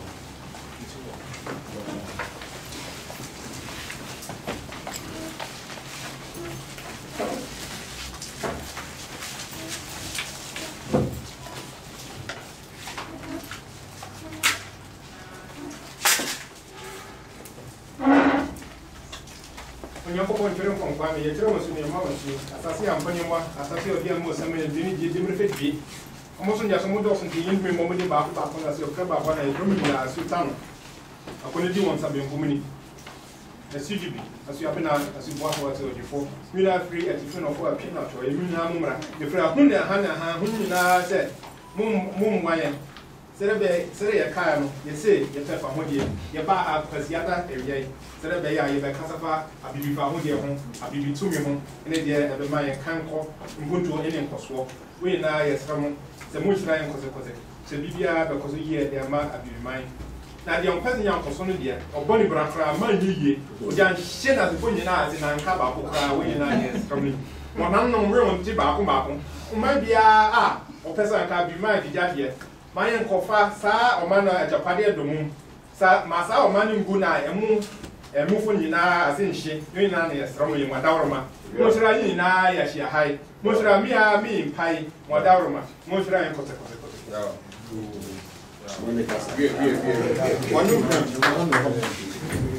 And you know when I do the libation, you can say Ezio, you can say it's your part. With all of these things you can say. Group picture, please.